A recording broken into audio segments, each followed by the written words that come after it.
stories and numbers. Africa Agility's Project Train a Girl campaign is working to help train African girls in tech. You can donate as little as $2 or 2,000 naira to help a girl in tech get her heels in the door. Visit www.africaagility.rallyup.com/PTAG to donate.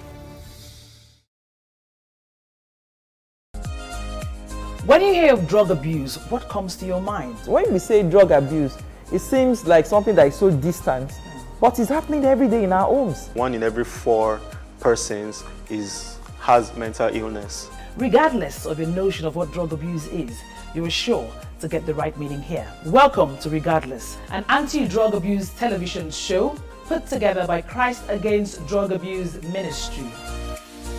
Regardless, the anti-drug abuse show, airing on Plus TV Africa every Tuesday at 5:30 p.m.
It is engagement we need to have. Those who suffer miscarriages are never taken into account. Members of the National Assembly are also influence peddlers. You are sitting on Nigerians' money. From the barbing, I pay my rent. From the barbing, I send my children to school. A consultative engagement. No any tangible notification before they ban us. It's one thing for people to be at your back and the heat of the moment, and another thing for them to still be with you when push comes to shove.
the arrest and prosecution for incitement and treasonable felony, the Labour Party presidential and vice presidential candidates, Mr. Peter Obi and Senator Datti Baba Ahmed, respectively, for comments described as incendiary and capable of causing rebellion.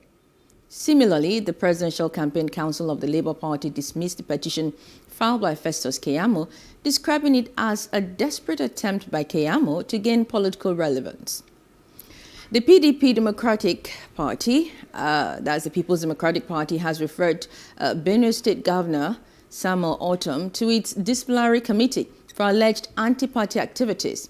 The party, however, suspended former governor of Ekiti State, Mr. Ayodele Fayose, and a former Senate President and Secretary to the Government of the Federation, Ayim Pius Ayim.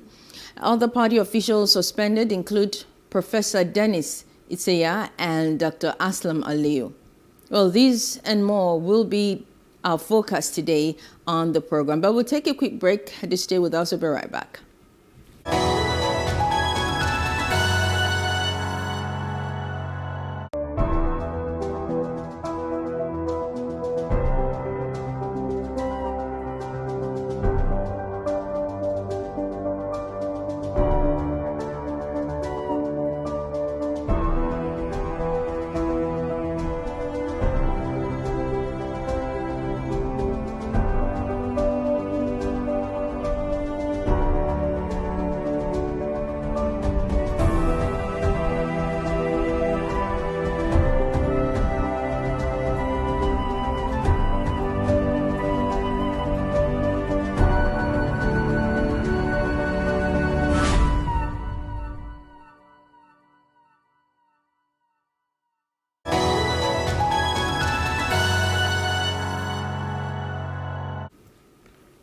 Well, welcome back to the run-up.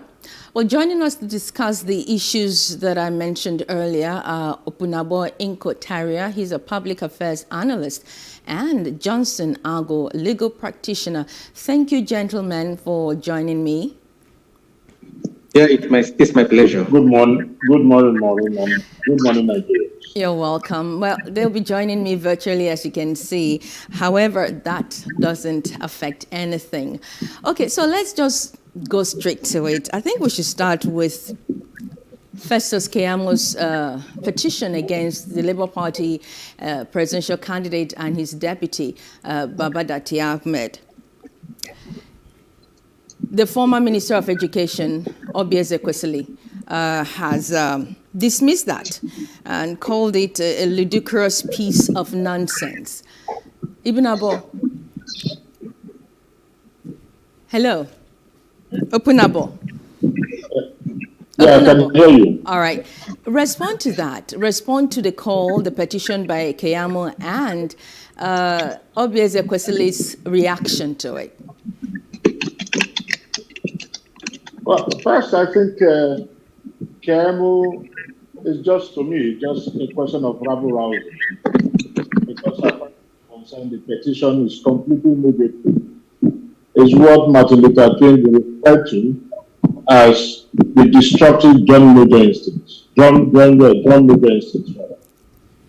First and foremost, excuse me, Keyamo was himself guilty of the very allegations leveled against Datti Mohammed and Peter Obi. Excuse me, I have cough. Sorry. Leveled against Datti Ahmed and Peter Obi. Because even while trying to accuse them of treason, he went ahead to label them, call them names, and even attempted, that's the senior advocate of Nigeria, who also attempted, not even attempted, he also interpreted 299 section of the law, and which is even wrong because it is sub judice. Where was Festus Keyamo when MC Olumo, I think that's his name, threatened non-Igbos in Lagos? Where was Festus Keyamo when even the president-elect made some inflammatory statements? Where was Festus Keyamo? You see, so I think it's all about trying to retain his position in the Federal Executive Council. And so he's doing everything possible to ingratiate himself with the president-elect. And that is why he's coming up to defend what ought not to be defended in the first place. Now, let us also go into, take under advisement, the issues raised by Datia. This is an aggrieved person. If today I'm putting you to court, my brother, I think Johnson, will also attest or elucidate further. If today I'm putting you to court, my charge will be you're a thief. I cannot put you to court to say, I think you're a thief. I won't put you to court to say, I suspect you're a thief. Then in that case, it is business. The suit, ab initio will be business. If I'm putting you to court, I'll say you're a criminal, and that's why I'm putting you to court.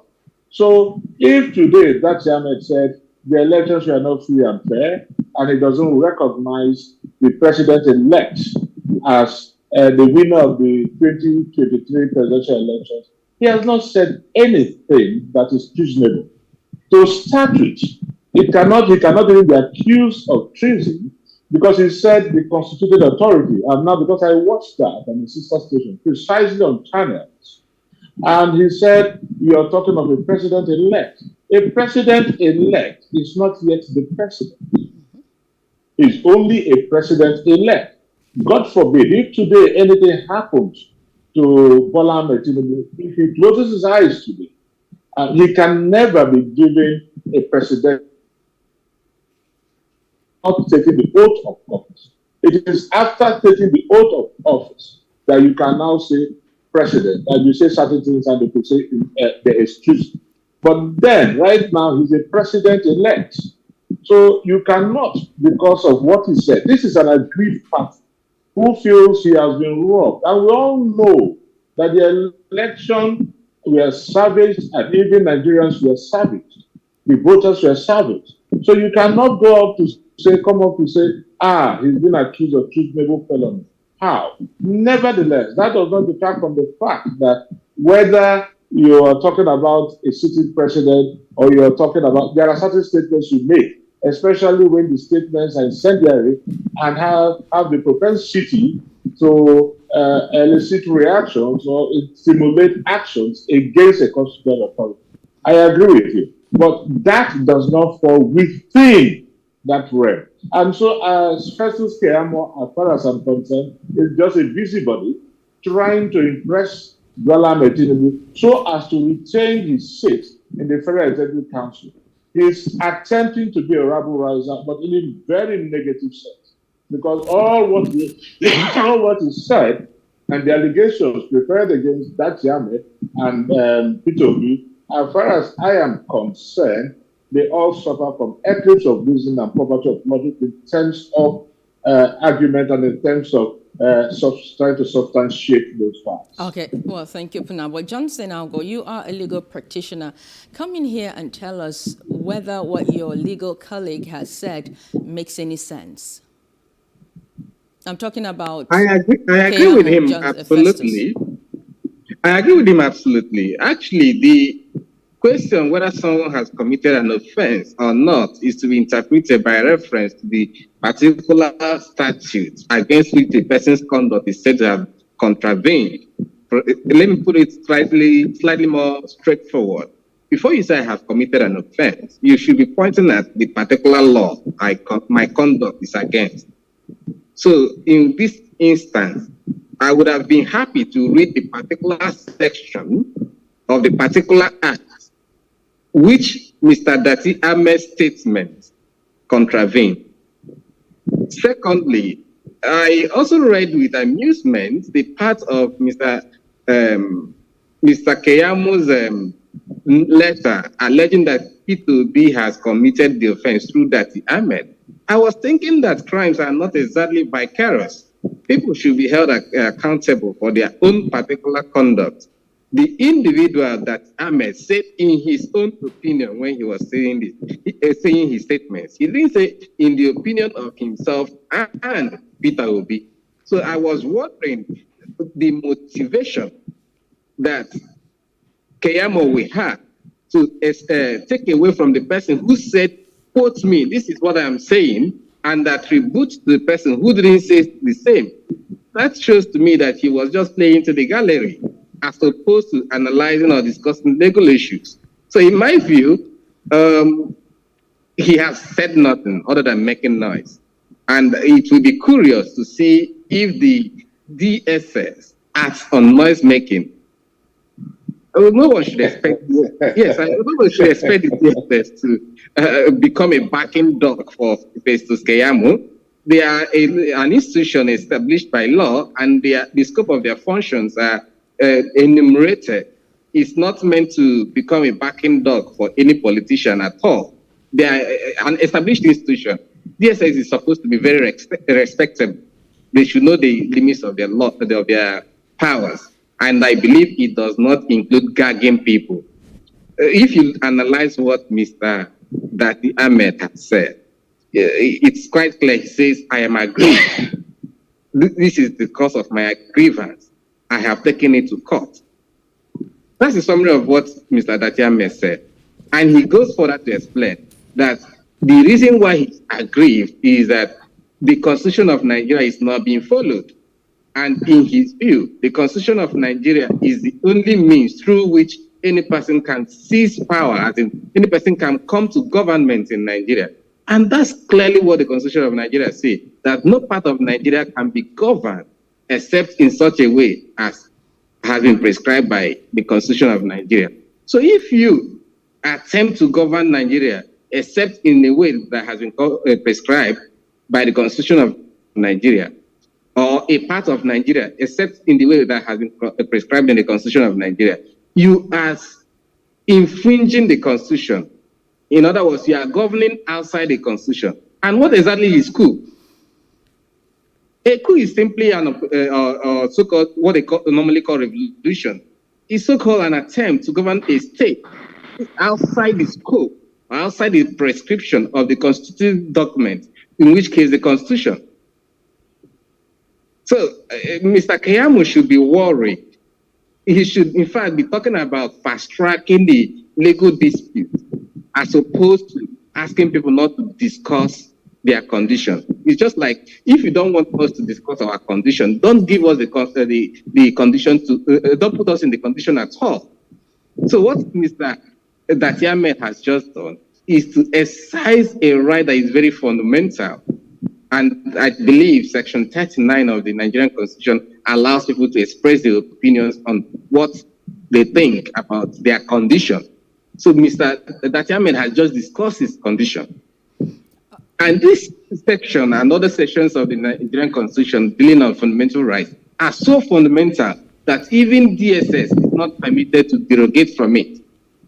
And Nigeria cannot even make laws to derogate from such fundamental right, assuming there is any power in the DSS in any way at all to pretend that it is keeping peace and gagging people.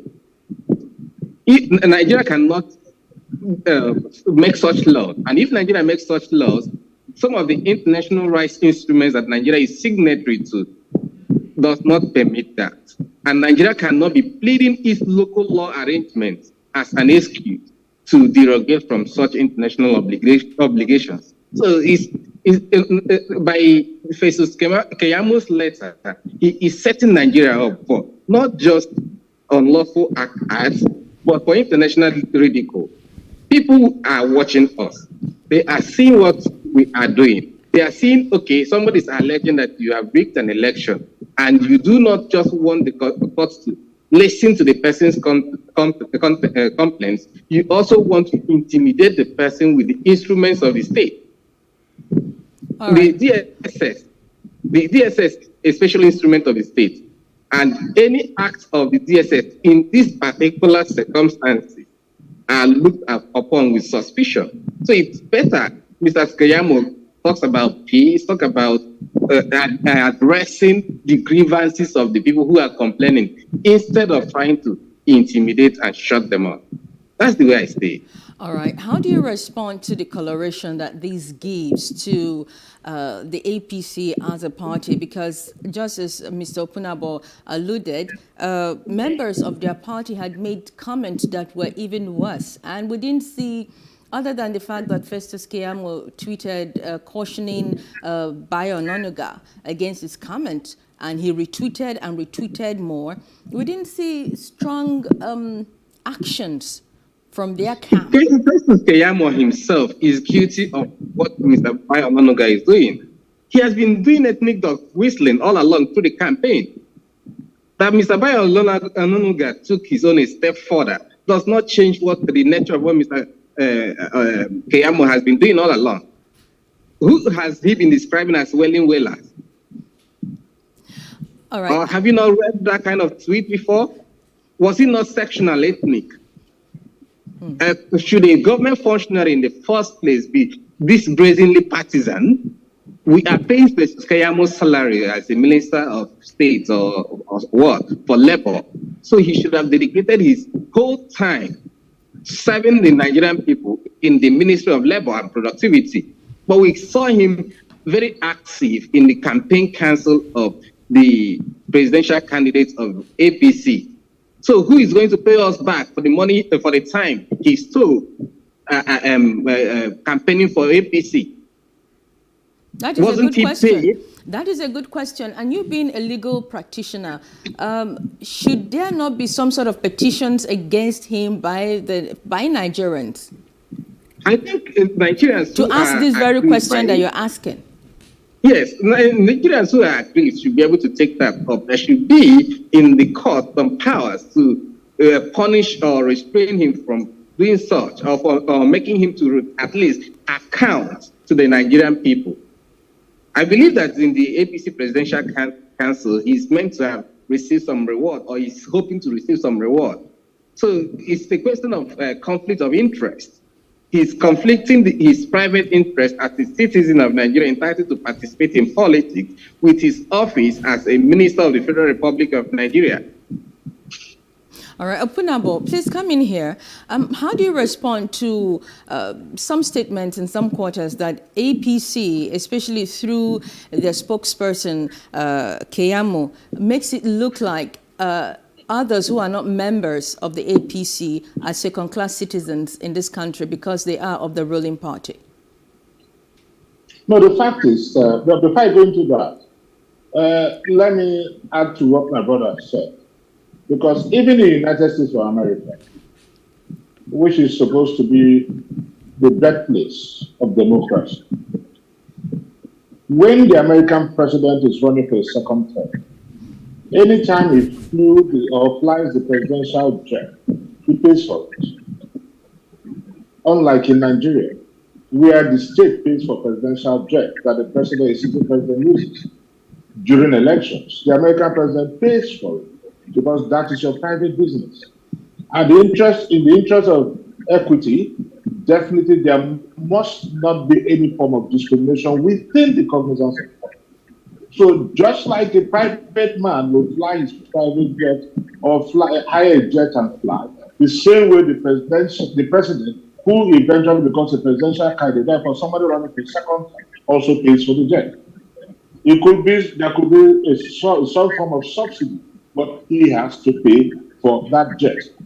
So now you're talking of Festus Keyamo and the PDP. It is so sad, infernal, and highly provocative that a sitting minister will brazenly, like my brother rightly said, come on air, will have the guts to come on air, openly campaign, forgetting his appointment as a minister for state. Now, Festus, in fact, acknowledged that fact, and that is why, if you observe, each time he spoke, he said, in my capacity as Festus Keyamo.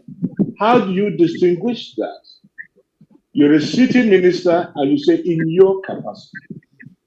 And you find him derogating, discriminating, castigating other members, while your language should be a language of reconciliation.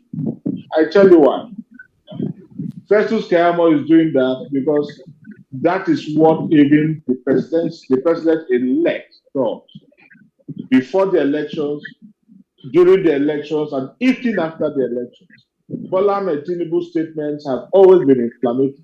to a point when it got frustrated, started attacking the president himself. And you know, most times these followers, they watch the body language, actions, the deeds of their principal. And that's what Festus Keyamo is trying to do. Now, every other party, in fact, I listened to his analysis yesterday, and honestly, I was ashamed of myself that is a member of the INABA. That a member of the INABA, somebody this morning on the sister station, in criticizing him, signposted most of his malfeasant acts in the past and said he was not even surprised. Festus Keyamo himself was the same person who yesterday, the interview you're talking about was even yesterday on the sister station, who yesterday said they should wait for the courts to decide. You say you're waiting for the courts to decide and you're interpreting Section 299. All I expected the SERC to do was to say it is sub judice. I will not want to be as guilty as those I am accusing. But he's guilty as those he's accusing. And if you come to FPD, you must come with clean hands. You don't appropriate and reprobate. Your mouth must not be dripping with words of nullification and interposition. So if you talk of the other parties, I can tell you, not just Festus, including the president-elect, it is a question of I am the victor and I take it all. It's not a question of no victor, no vanquish. You see, let me tell you, Maureen. That's why I said we are in for a worse situation. Like in the Bible, they say, I've forgotten you, I think it has to do with Absalom. My father flogged you with canes and so on. I will use scorpions and so on. Mark what I'm saying, and posterity will vindicate. That is what we are going to see. Should Bola Ahmed remain, because it is now subjected to the clinical prognosis of the legal lab. So we are waiting for the Supreme Court justices to give their judgment, make a pronouncement. But should that happen, Nigerians will pray for the man, what's his name, the president, sorry, with due respect.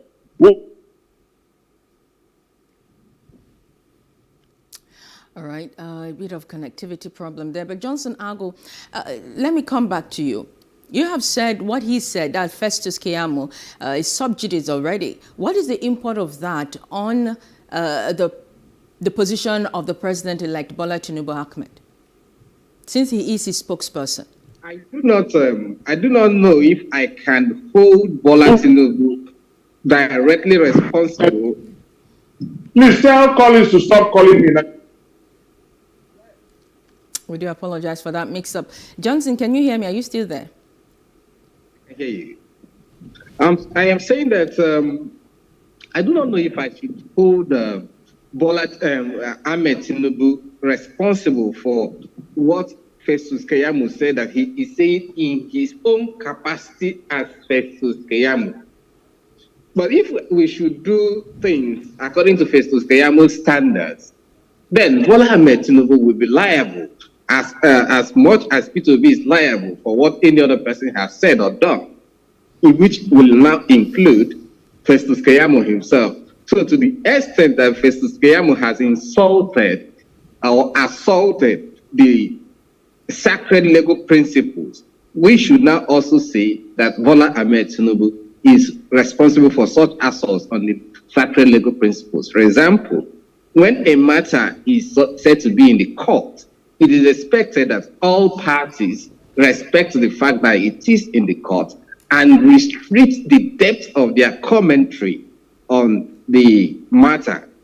This does not mean that parties cannot say they have gone to court or cannot say the subject that they have submitted to the court, as in the case of Ahmed Dati Ahmed. But passing judgment or reaching conclusions are supposed to be reserved for the court.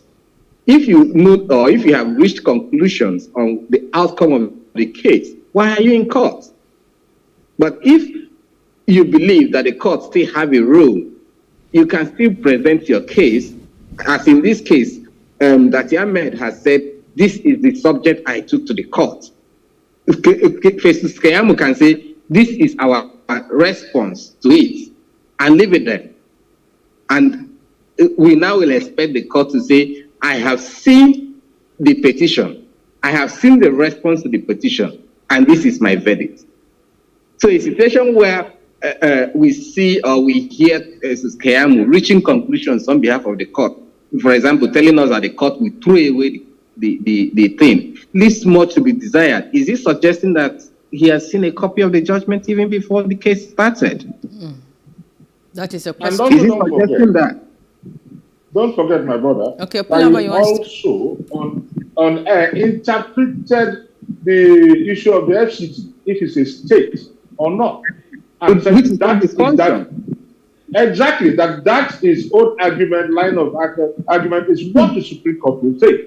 And it's been told Shehu to watch out, which means already the judgment has been procured. And that is a terrible situation. If that's the case. Yes, so even if the judgment is given in favor of APC, the world will say it has been procured. If it's in tandem with versus Keyamo's argument until yesterday. Clearly, how would they have known? From ridicule. Clearly, he has set up the for some ridicule. For ridicule. So it would appear and that that's the kind of it would appear that Festus Keyamo has. I don't want to use the particular word, but I am telling you, he's also annoyingly garrulous, trying to ingratiate, trying to please the masters and wanting to give Nigerians the impression and his masters that is more important or most important, so that I must be rewarded for the role I have played. Otherwise, honestly, being a self, I am dazed when I listen to. I remember when he said Bola Ahmed Tinubu was not convicted; he only paid money because the court asked him to pay. Before the court will order you to pay, definitely what led to that? There is a corollary. What led to it? Definitely you were guilty. And the same person, so asked him, is that not a penalty? He said it was not a penalty. He said it's on record. You can Google. He said it was not a penalty. So they asked you to make a payment and you say it is no penalty? I am staggered. All in interest, because this is basic year one law. Penalty. Penalty means you are being punished for an act that is deemed wrong in the eyes of the law. Okay, we won't go deep. We wouldn't want to go deep into that matter. That's no. First and foremost, you have to look at the credibility of the media. That's what I'm trying to establish. You look at the credibility of the media. And that's why even in his first letter to DSS, it was dismissed. They never acted on it. And I believe they'll also dismiss this. Because it lacks any form of intelligence, no signal of intelligence. What's the reasonableness in that? You're equally guilty of what you're accusing the next man. Why not concentrate? He said, after May 29, I'll dust my wig and that. And so bloody what? You've come to court how many times and you've lost how many? All right. So the petition is out there. He's written it. So mandatorily, the SSS is supposed to respond, right? Am I correct in saying that? It is within the vials of the SSS. It's within the vial. They have acknowledged receipt. If they don't say anything, you cannot go past the SSS. It's supposed to be independent and not partisan. Because the APC is a ruling party, so he thinks he can ride on that back. But you cannot cross the SSS. If you have an SSS DG that is what is on it, you can't cross it. So I don't think the SSS will respond to that. And what he did on telly was to tell Nigerians and to also indirectly compel the SSS to act on that.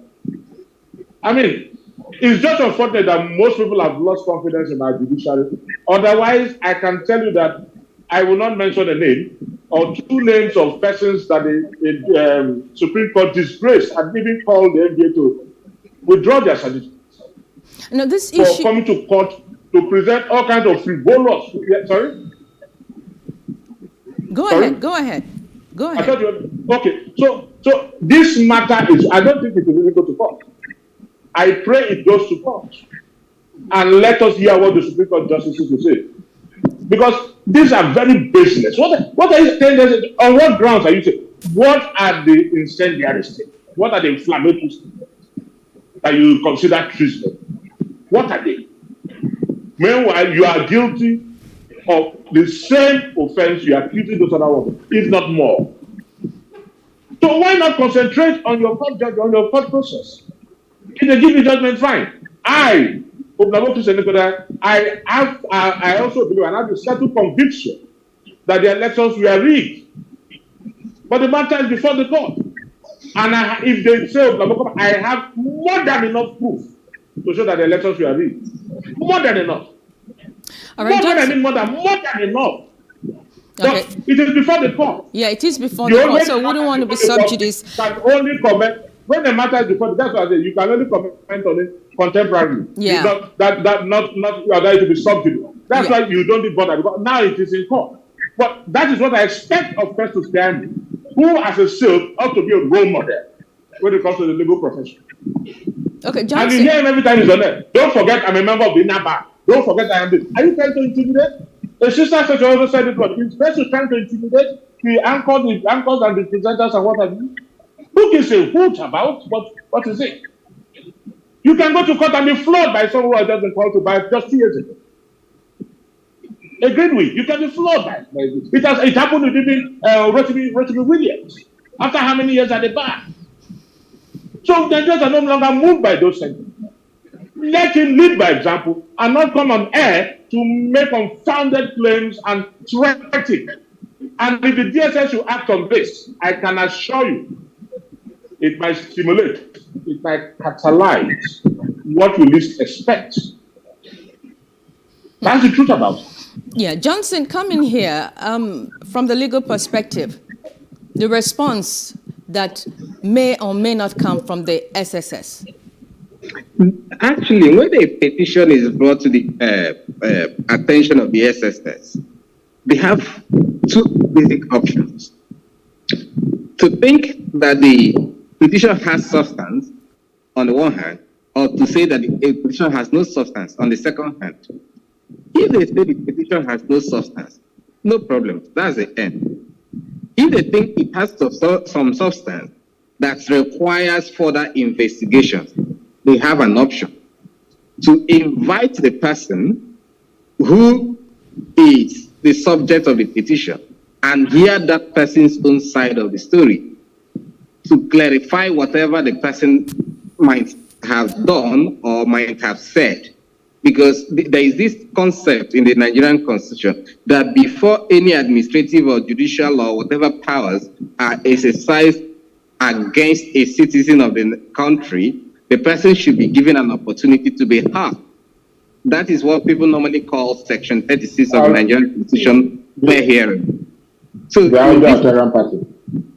yes, in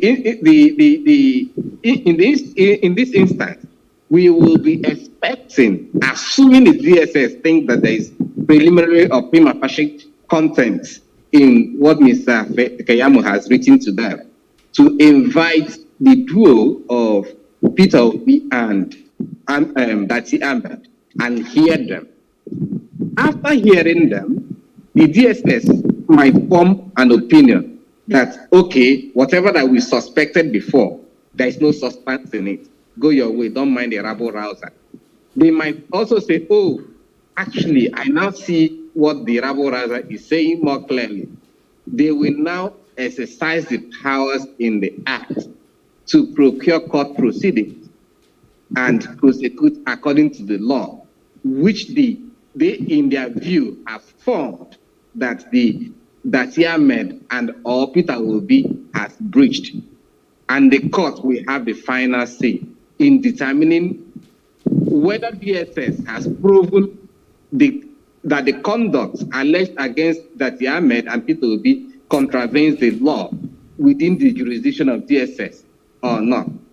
But before the court will come to that conclusion, the court will also have to hear from each of Peter Obi and or Dati Ahmed in a normal court proceeding. And how long should it take before we get to hear the response from the SSS on this matter? How long will it take before they respond to this? They work at their pace. So there's no legal time frame for them to respond? I don't see any legal timeline. It's discretional. Yes, they can take like forever investigating because they are obligated. They are obligated to do thorough jobs. If they take Peter Obi and Dati Ahmed into custody hastily, it spells a lot of doom actually, because Peter Obi and Dati Ahmed are persons of public interest at the moment. So I don't see them. I don't see DSS, who is empowered to seek security of the society, acting too hastily, because taking the go of Peter Obi and Dati Ahmed into custody hastily will endanger the peace of the society, the security of the society. I'm not saying this as a matter of threat. It is what I observe, because Peter Obi and Dati Ahmed interest the demography we call the youth. And we must accept that the youth are in majority in Nigeria. The statistical records say so. So I'm not saying that all these youth support Peter Obi and Dati Ahmed, but a sizable number, whom I think are more in number than the entire security apparatus of Nigeria. The Nigerian Army, we have their numbers. The DSS, we have the total number employed. The police, we have the total number. If you aggregate all of them, they are not as high in number as the group of Nigerians we call the youth. So you should imagine what the outcome will be if the group of Nigerians we call the youth feel so much aggrieved that they take to extrajudicial method to press their grievance. They are be cured. Nobody should be in their Okay. As an addendum to John, your final words on this before we move to the next subject. Interpretations, what I'm about leaving you, all kinds of interpretations will be moving into an arrest, because a lot of people will believe that they are being intimidated into submission because the ruling party, because Bola Ahmed Tinubu belongs to the ruling party. So, in addition to the issue of the youth, no doubt, Nigerians, most Nigerians, will believe that because the matter has been taken to court, they are trying to use extrajudicial means to intimidate them into submission. And that will give rise to what Festus Keyamo is purportedly preaching against. I say purportedly, because that is not the intention of Festus Keyamo. He's only doing what he's doing in order to satisfy his now going to be new master, with Bola Ahmed Tinubu. Do you see this? I had said that would be your final word before we jump to the next subject of discussion. But do you see an invisible? Do you see or do you hear an invincible drum beating? With all that's playing out right now, would you say there's an invincible drum beating somewhere? Yes. Before now, I heard the drums and trumpets, the beats of Easter Sunday. That's before the election, when we all thought the Beavers was going to be a joyous daybreak that would put an end to the long suffering, the long political activity. But right now, I hear a different drum beating. I hope President Keyamo is listening so that I can also write the TSS. I hear a different, and this is the drum of disintegration, the drum, because our political engine is overheated. Social climate is exceedingly inflammatory, and the economic atmosphere of combustion. We are headed slowly but steadily, cautiously for a revolution. And never in the history of this country have the tenures leakages been so threatened. We depend on the judiciary to serve justice and not give judgment. Once justice is served, it will placate even their grievance.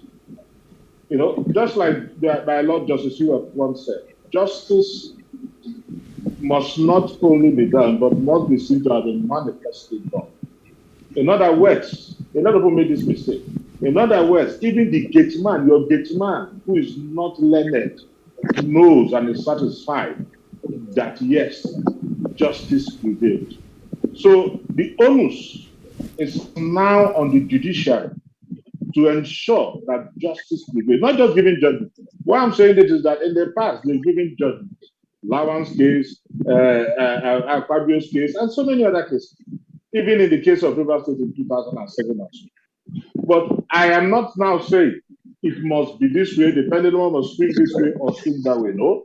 Let Nigerians be satisfied that justice is delivered. And once that is done, even they agree, having been convinced, will try as much as it can to stave off whatever crisis, impending crisis.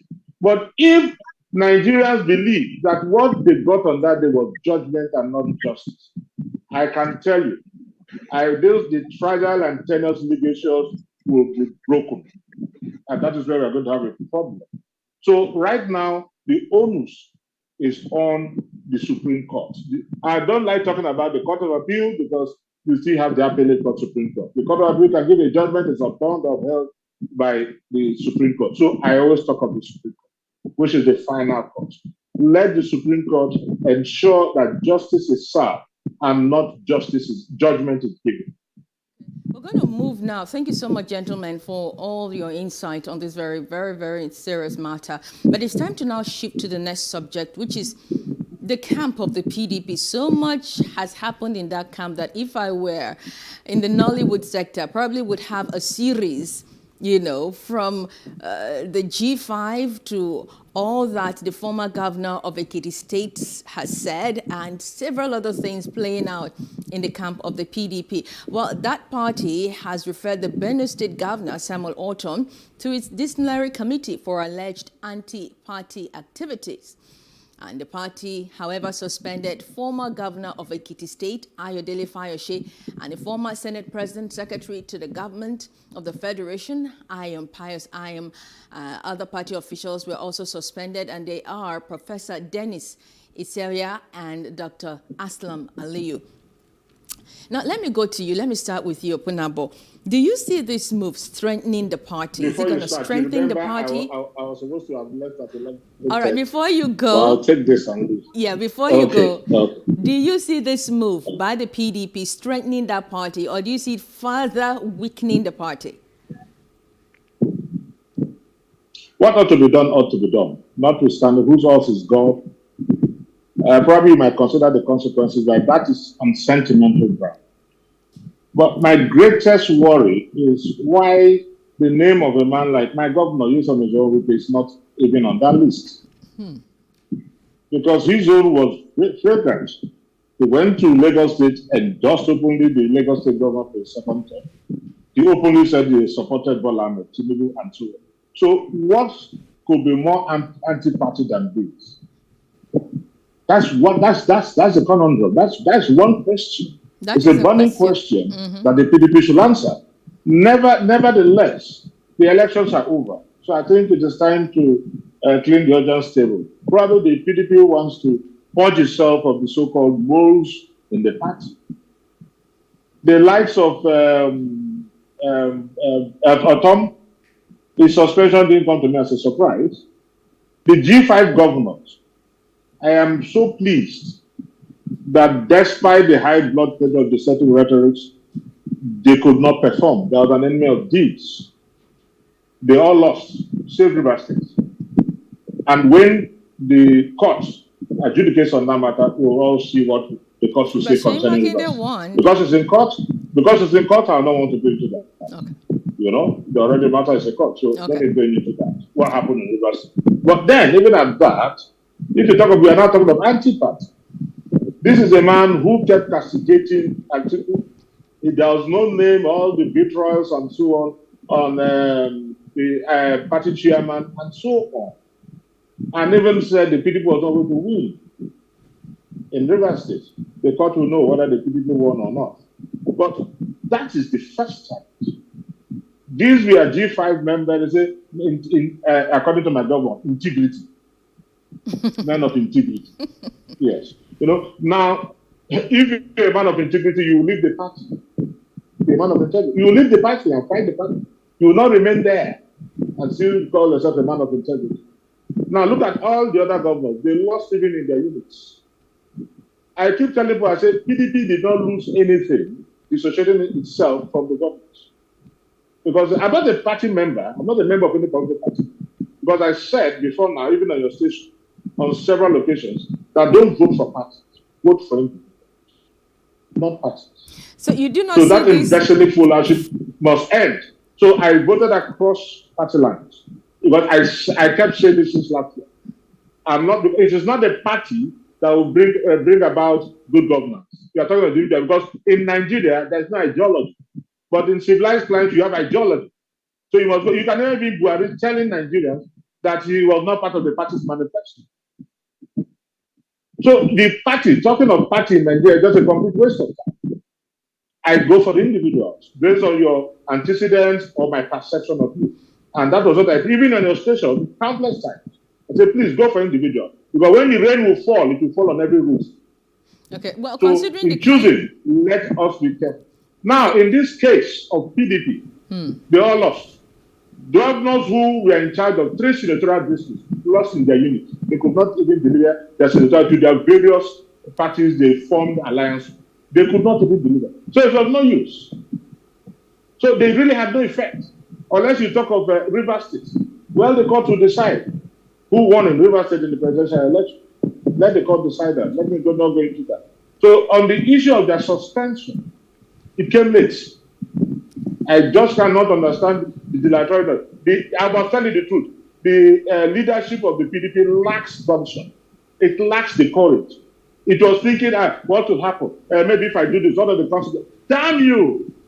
No human being on earth is indispensable. You will think that in your absence, your child will die. You will be surprised that it is when you go that your child becomes the president. No human being on earth is indispensable.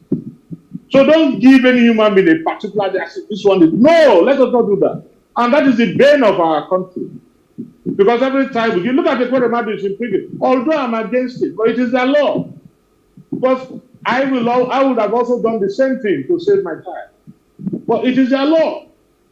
But if this had happened in Nigeria, nobody would have heard about it. You would have seen even his press secretary shouting left, right, and center, telling the world, denying all kinds of things. And you see that at worst, there will be long indefinite adjournment. But look at what happened. That is the kind of system we want. They would have been suspended before the elections. I called for it. Before the elections. And the governor would have said, dare them to suspend them. Yeah, he did dare them. Well, the party. And you kept him there. I can't understand what is going on. So as far as the PDP came late, and I'm not happy with the PDP leadership. Completely not happy. They are cowards. I'm very sorry to say. They are cowards. Oh, well, I would have asked you. After election, you're coming to suspend. After election, you're coming to suspend. Because you believe that all votes will have been cast and you don't need them again. That's cowardice. You know, time would not permit me to ask you this question. Perhaps when next you come and you would answer the question if events have not overtaken it. Whether you see this as the beginning of the end of the PDP as we know it. But you say you got to go. Not at all. Not at all. Conflict is a function of interaction. And because man cannot not communicate, man is prone to conflict. Resolution is what matters. All right, thank you so much. Opunabo Unko. It is like a barrack. Soldier go, soldier come. That's it. Opunabo Unko Taria, thank you so much for your time. Johnson Argo, legal practitioner, is still with us. We're going to go on break, take the news, and come back. But Mr. Opunabo will not be able to join us because he has to run. Thank you so much, Mr. Opunabo, for your time and insight. Well, the program, The Run-Up, continues after this break. Stay with us.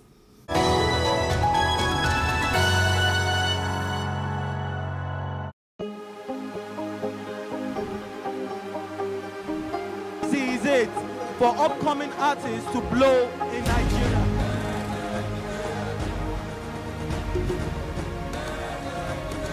Welcome to Plus Trending.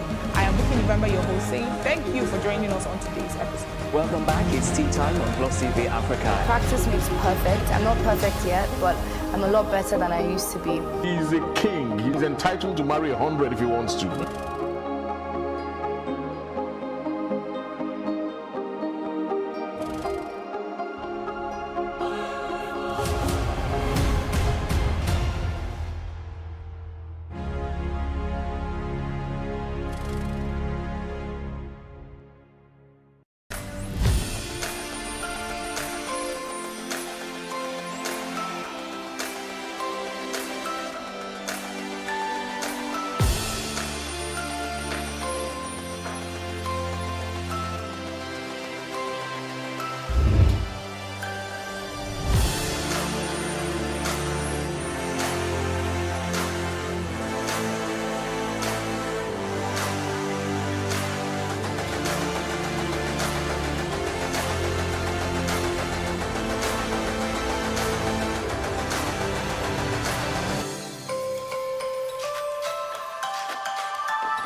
Hi there. Daya Adefuye is my name. I am the first child of my parents, late Pa and Mrs. Jones Adenola Adefuye from Odogogo, Ogun State. Yes, I was born at Island Maternity, but my early childhood was in Shomolu, where indiscipline and thuggery were forbidden. I remember we would move from one compound to the other with my peers, eat together, play together, and share common experiences. Then, much emphasis was placed on cultural values and respect for adults. That was when family names were valued and cherished. We were always reminded, Roti Omeniti Iwonshe, meaning, remember the son of whom you are. My admission into Molusi College, Ijebubo in Ogun State, after my primary education at SCC Primary School, Fadi, Lagos, helped a lot in reshaping my life. I was in hostel for 5 years with other students from all corners of Nigeria. I had my fair share of childhood rascality, but the school strictly laid down rules, shaped and remodeled my attitude to life and living. What do you expect from a school where our renowned educationist, Dr. Tai Sholani, was once the school principal? Some of us still met that legacy of hard work and resilience, a hallmark of a typical Molusi College graduates. And of course, only the best we proudly say is good enough for Molusi College. We were taught to recite this daily, and it goes thus. We can become whatever we choose to be. No king, no lord, no knave can say us nay. For we believe that man is a potential doctor, or lawyer, or crook, or dwarf, or giant, or whichever he set his mind to be. We shall be giants, and therefore we shall walk, and walk, and walk, and walk, even if we must walk our fingers to the bone. So help us God. Fond memories are true. These trainings and admonitions later became my guiding principle all through my sojourn at Lagos State College of Education, Ijaniki, University of Ibadan, and University of Lagos, where I had my master's in educational administration and planning. It is worth to note that I was born when Nigeria's economy was not only thriving, but booming. I was raised when the provision of social amenities were a given, when leaders were committed to the true cause of nationhood, when we were carried our nation's flag with pride and honor, and we lined up on the streets as students to appreciate and welcome our visiting leaders. I was nurtured when it was pride to go to public schools as against private schools, and when, despite pockets of robberies, the nation was relatively safe. I asked myself, can we say the same of the present times? At what point did we miss it? All hope is not lost. We can still retrace our steps as a nation and change the narrative. We can still achieve such an amazing and egalitarian society if only we can remember where we are coming from and do the needful. For me, I see a new Nigeria that all our Sunday will be proud of, a Nigeria that will shun tribalism, embrace religious tolerance, and respect the rule of law. Our children certainly deserve a brighter and better tomorrow, not the memories of good old days. I am joining hands with Sir Shemode Badejo in this collective drive towards a greater and better tomorrow. How about you? Thank you.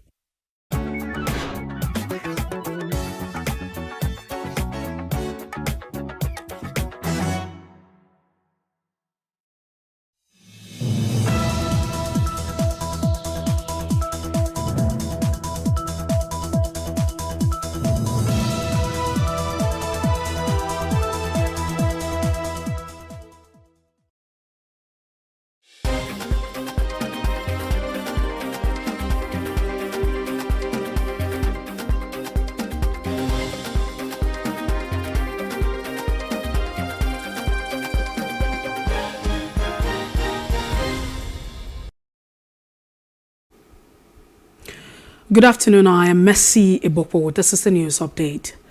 A United Kingdom court has found former Deputy Senate President Ike Ekweremadu, his wife Beatrice, guilty of organ trafficking. The duo, alongside their daughter Sonia and a medical doctor, Dr. Obin Naubata, were found guilty of enabling the travel of a young man to Britain with view of exploiting him after 6 weeks trial at the Old Bailey. Justice Jeremy Johnson is billed to pass the sentence at a later date. The People's Democratic Party, PDP, has suspended former Governor of Ekiti State, Ayodele Fayose, former President of the Senate, Pius Ayim, and Professor Dennis and Aliyu, who is also part of those suspended. The suspension, which takes effect immediately, was arrived at after a review of an affairs of the party in pursuant to the provision of the PDP constitution as amended in 2017. According to a statement signed by the National Publicity Secretary, Debo Olugoagba. Kogi State House of Assembly has suspended 9 lawmakers and 5 local government council chairmen for misappropriation of funds.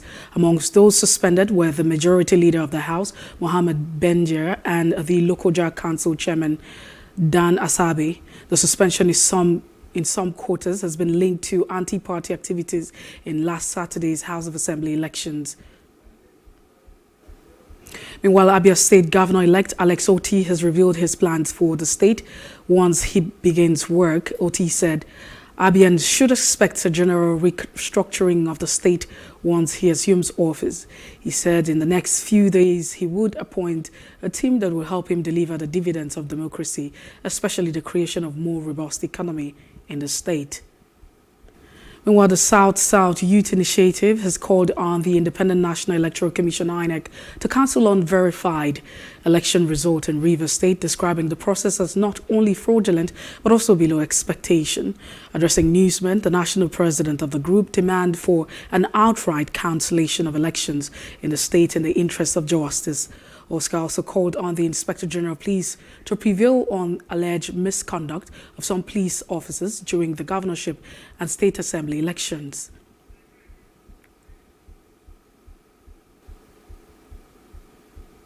Aggrieved protesters besieged the headquarters of Nigeria's electoral body in Abuja, calling for the sack of the INEC's chairman, Professor Mahmood Yakubu.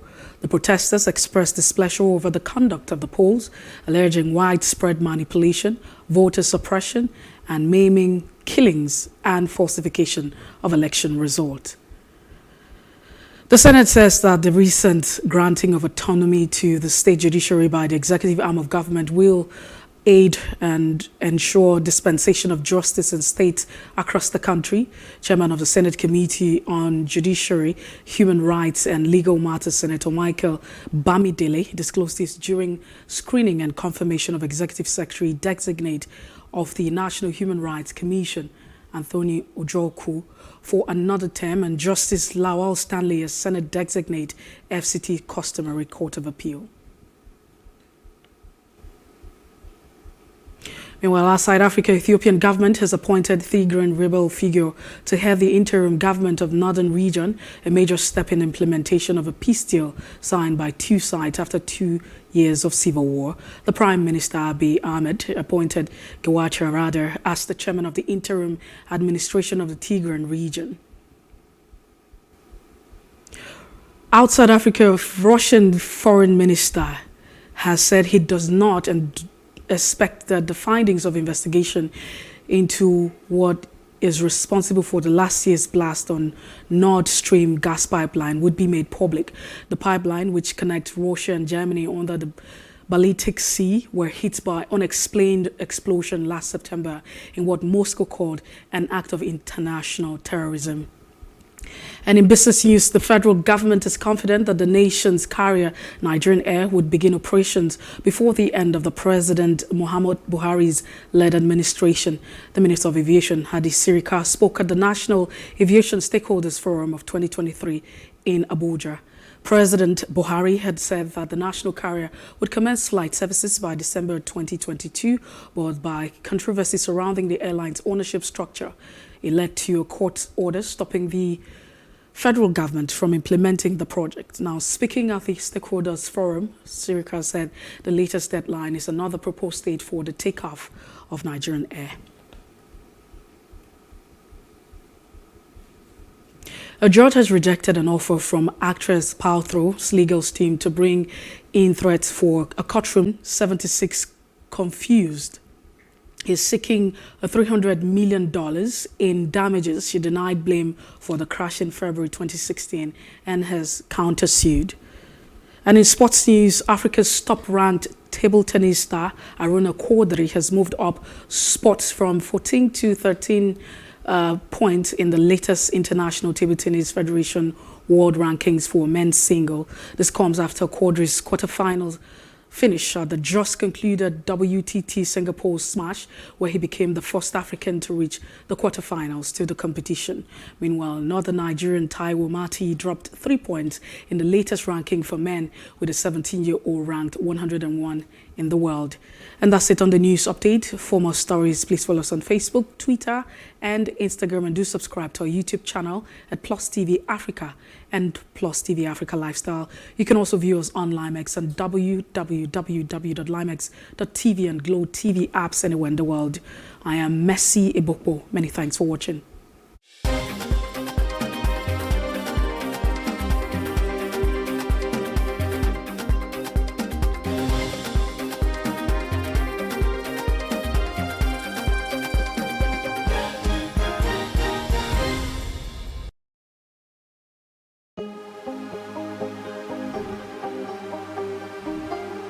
It for upcoming artists to blow in Nigeria.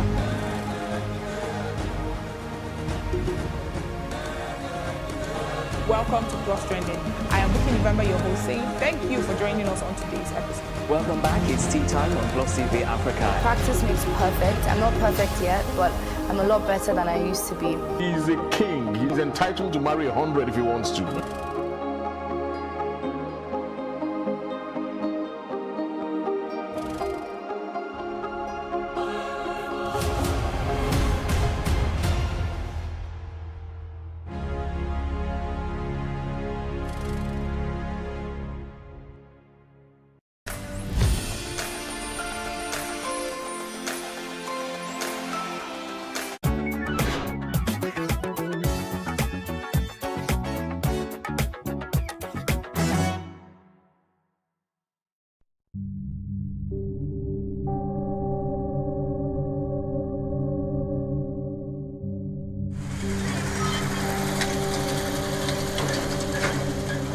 Lagos, the commercial capital of Nigeria with 351,861 hectares of land, is the authentic home of every tribe and tongue in Nigeria.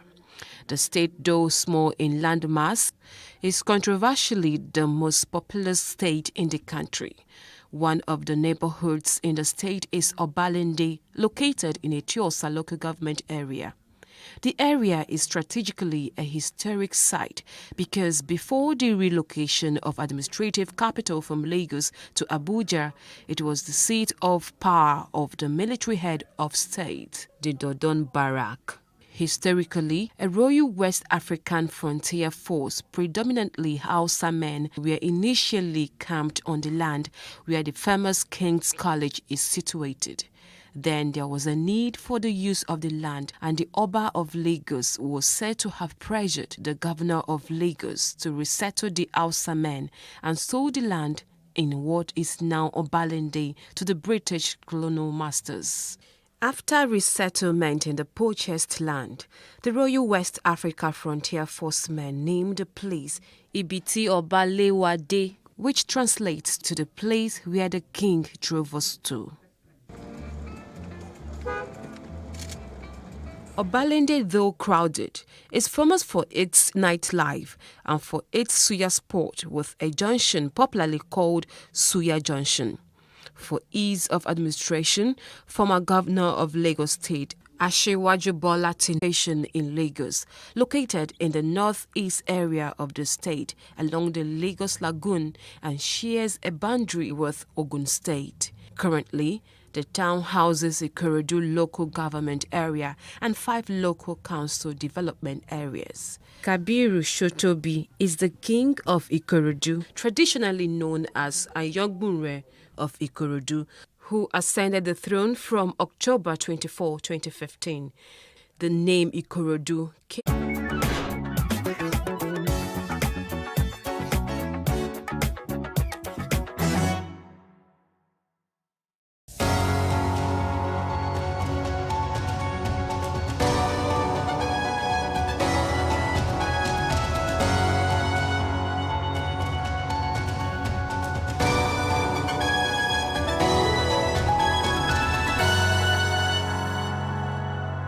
Kotaria will not be able to continue with us on this segment.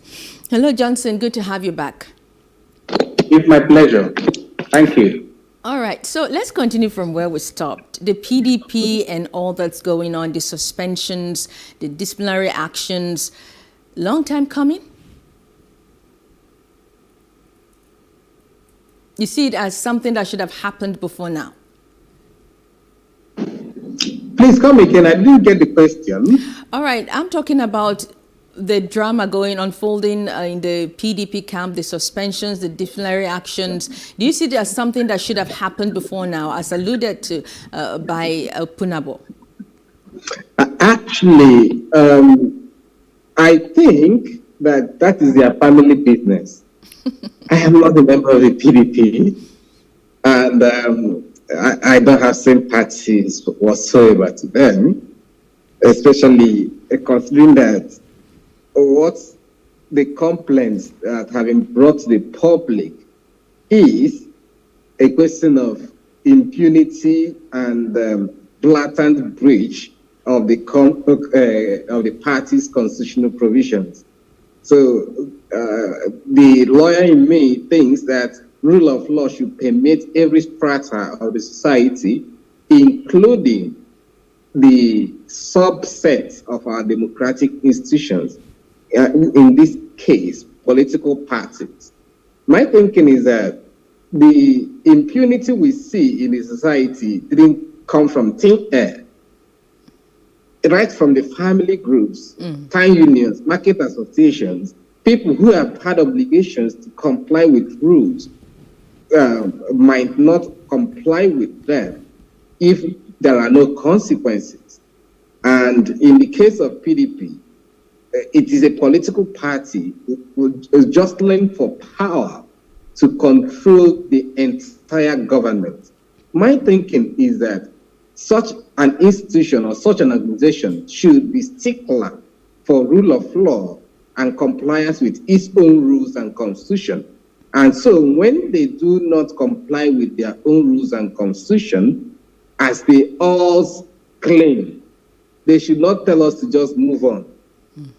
So, and in my view, they are not qualified to complain to anybody at all. So if, for example, you say you are suspending people because they did anti-party activities, how do you measure anti-party activity?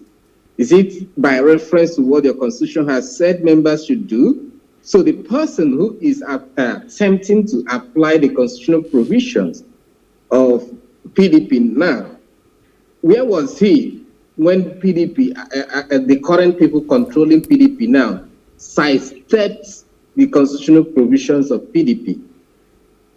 That's a big question for me. Equity, in my view, is something that people should approach with clean hands. So if you are trying to apply a stick on people today because you say they have breached the constitution by campaigning for other people who are not PDP members, you should also apply the same big stick to yourself for or to all the people that sidestep the constitution of PDP to put somebody who is not supposed to be the PDP candidate by reason of PDP constitution. It's a chicken and egg situation. All right. And if we continue to argue about it, we will keep going round and round. So PDP should cry internally and resolve their problems internally. And if they choose to bring it to us, members of the society, we will judge them harshly. Well, it's already up to, it's out here now. Public, family problem or family issue or not, it is out there in the public space because it is a public family. All right. Now, one of the controversies that these actions have thrown up is the fact that Governor of Rivers State, Nyesom Wike, has not been suspended. He's not among those who have been disciplined. Matter of fact, he has responded to all of this and said that it is the chairman, Iyorchia Ayu, of the party that should have been suspended and not the former governor of Ekiti State, Ayodele Fayose. How do you respond to these controversies from the Rivers State governor? I'm saying that the governor of Rivers State actually has a court case seeking to restrain PDP from suspending or in any way interfering his right of membership in the PDP. So until that case is decided, whether it is rightly instituted or wrongly instituted, it will be difficult for anybody to tamper with the rest of that, the subject of that court case. So I will not discuss that direction. Oh, okay. But so in other words, there is a legal umbrella shielding him from any kind of action from the party, so to speak. He has a court case saying that the party should not sanction him for a so-called anti-party activities or whatever. So, and that case has not been decided. So regarding Ekiti governor's suspension, he says it openly that he doesn't care. While listening to him some few days back when he was asked about suspension or no suspension, whatever, he claims he works against the PDP and he's very proud of it. He doesn't regret it. So suspending him currently by the people he says are also in breach of the constitution of PDP seems to me a useless venture because his soul is no longer in the PDP. Matter of fact, if I recall correctly, I saw him on national television distancing himself from the party even before the suspension came about. But how do you see the strength of the PDP with all that's happening right now? Do you see their strength dwindling from all these actions? PDP is the behemoth in dwindling stage. If we look at it properly, there is this thing we look at rise and fall of powers. PDP is declining. Let's face what it is. The NNPP that took Kano is actually a fraction of PDP. The Labour Party that took the entire Southeast, most of South, some part of North Central, and even Lagos, unprecedentedly, used to be in PDP.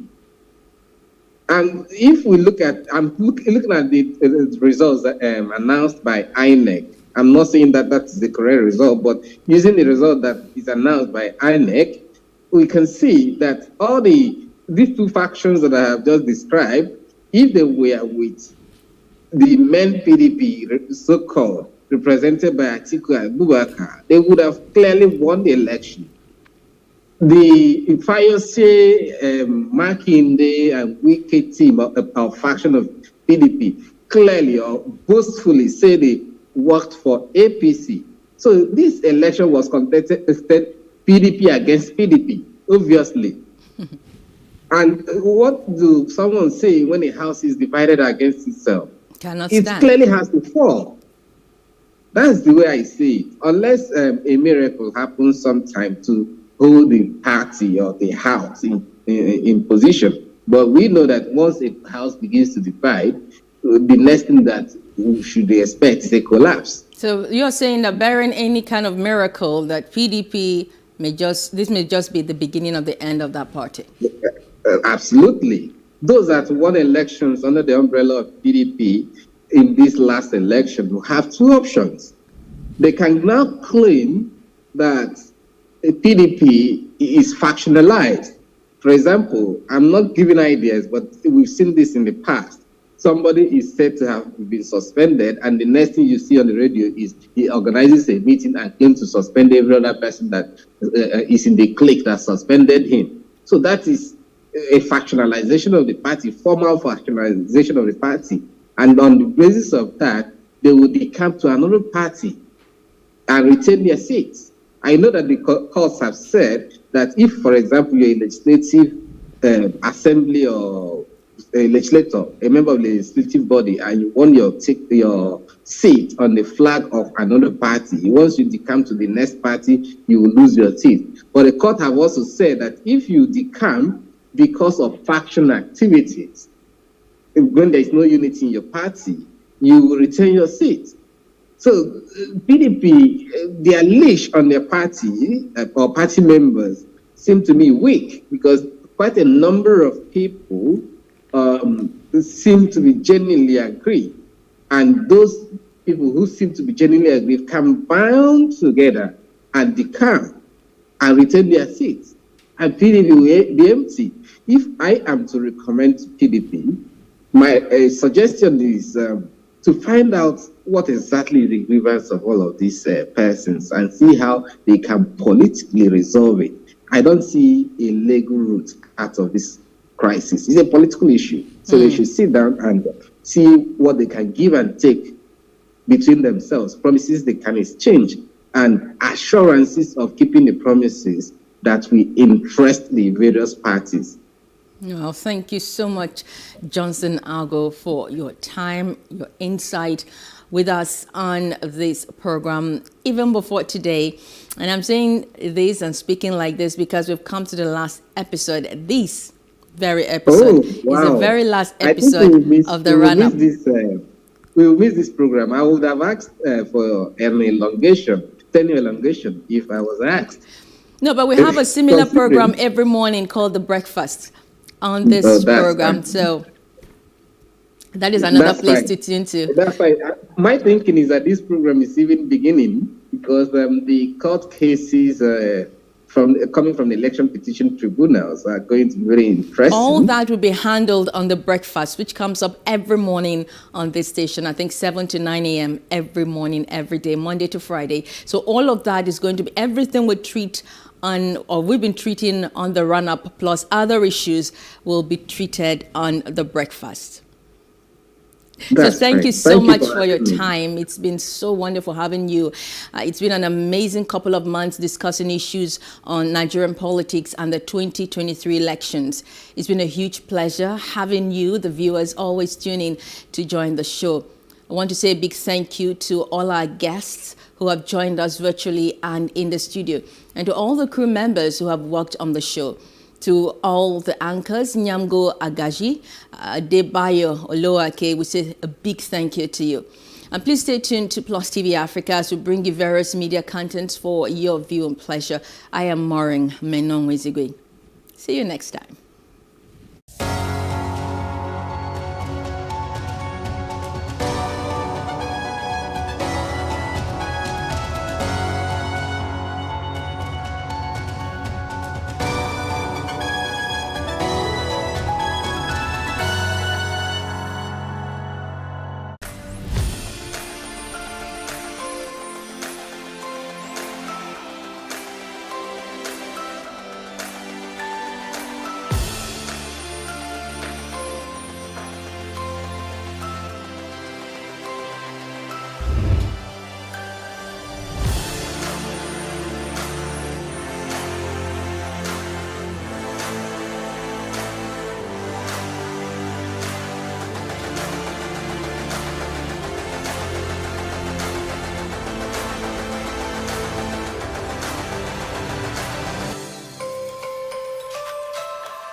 Reading is an essential habit and a culture that must be developed. Nigerians are generally believed to have a poor reading culture. The role of government in promoting reading and equipping reading spaces and libraries in Nigeria cannot be underestimated. But first, we must look at the development of reading habits from the home and the role parents play in encouraging their children. My parents, my mom used to be a teacher, so reading was obviously part of a curriculum. And then my father used to be a professor and is an author. So I started reading very, very early, and I started reading books that were higher than my age grade. I was reading African Writer series from age 7, age 8, and reading encyclopedias by that time. So obviously my parents had a huge part and encouraged that in me. In the Nigerian book market, there's a high influx of foreign authors writing for children, but very few Nigerian authors telling relatable, homegrown Nigerian stories. If you start out reading stories even to your baby, even before they're 1, and then as they get older, buy appropriate materials that are colorful, with easy to read words, and read with them. I think that helps. Adedotun Iyade, a co-founder of Robin Heights, a leading bookstore in Nigeria, has tips for Nigerian authors and how they can improve on their work and get into the hearts of readers. The story has to be good, right? If you're writing, whatever you're writing, if you're writing fiction, if you're writing non-fiction, it has to be really, really compelling, one. Next thing would be in terms of the packaging, right? People have gone past the era where you just take your books to just about any printer to print for you.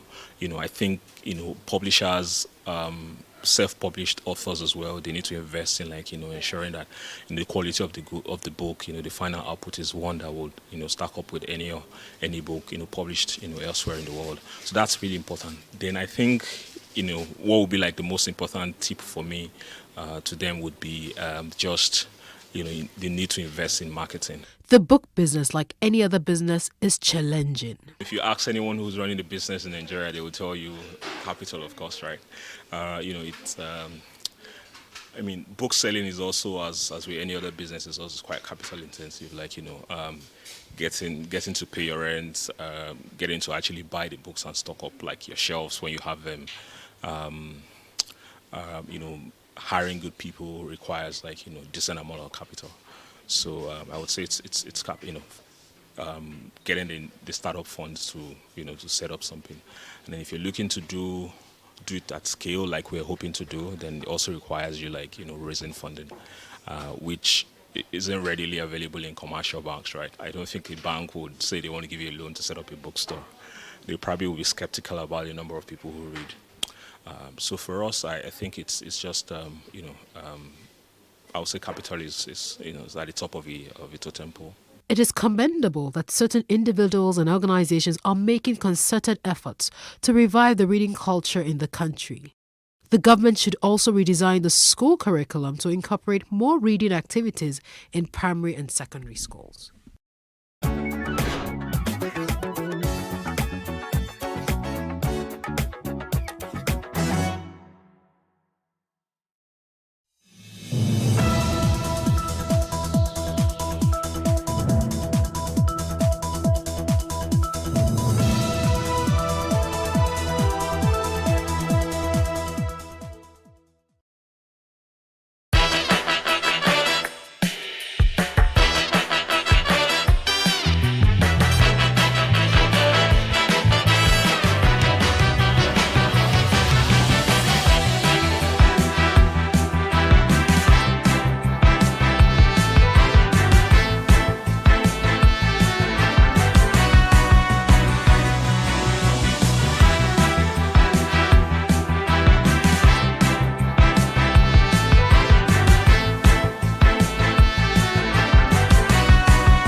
Hello and welcome to What Are You Saying?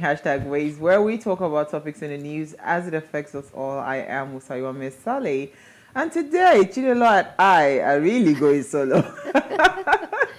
Just both on air. Yes, so we can make it if we try. Just the two of us. Okay. How are you, Chinelo? I'm well. You look amazing. I was literally almost going to wear my mustard kaftan. I said, would have really twins today. How was your day? It was good. I'm excited. I'm working on something that I'm looking forward to. And I'm excited for you too. Yes. You know, somebody will not see you and relate you with children, but you're so good with kids. I'm so grateful that you are in my corner now. So my next children's event, I will just hand you and Dami over to the project, and I will just take a holiday. But I mean, anything that has to do with children is something that is worth. I don't know why.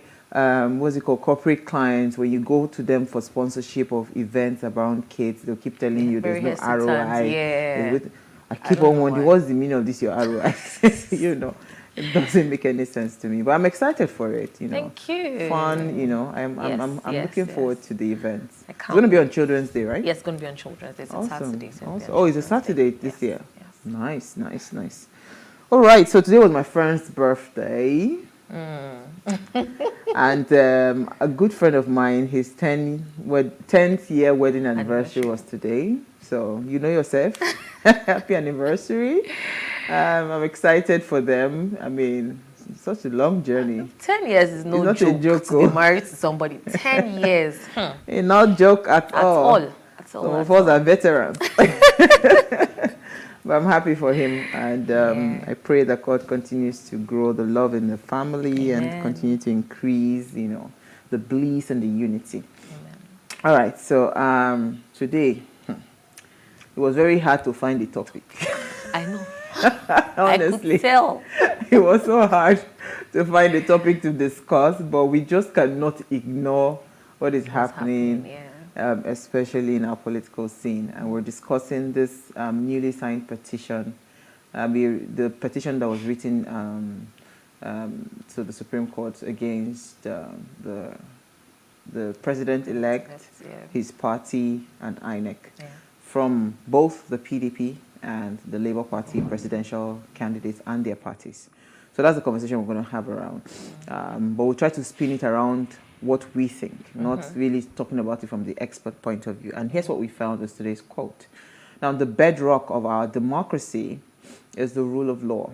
And that means we have to have an independent judiciary, judges who can make decisions independent of the political winds that are blowing. I mean, this is so apt, right? Because now the presidential candidates of the Labour Party and the PDP have filed the petitions to challenge the victory of Bola Ahmed Tinubu of the All Progressives Congress, as the APC, in the February 25th election. So it's our ladies' night out, as you already know. Chinelo and I will be discussing the election aftermath. We're asking, should Nigerians trust the judiciary to uphold the 2022 electoral law, given that there were so many, breach of that law in the electoral process that happened both at the presidential and the gubernatorial elections, right? And when we open our phone lines, we really love to hear what you have to say.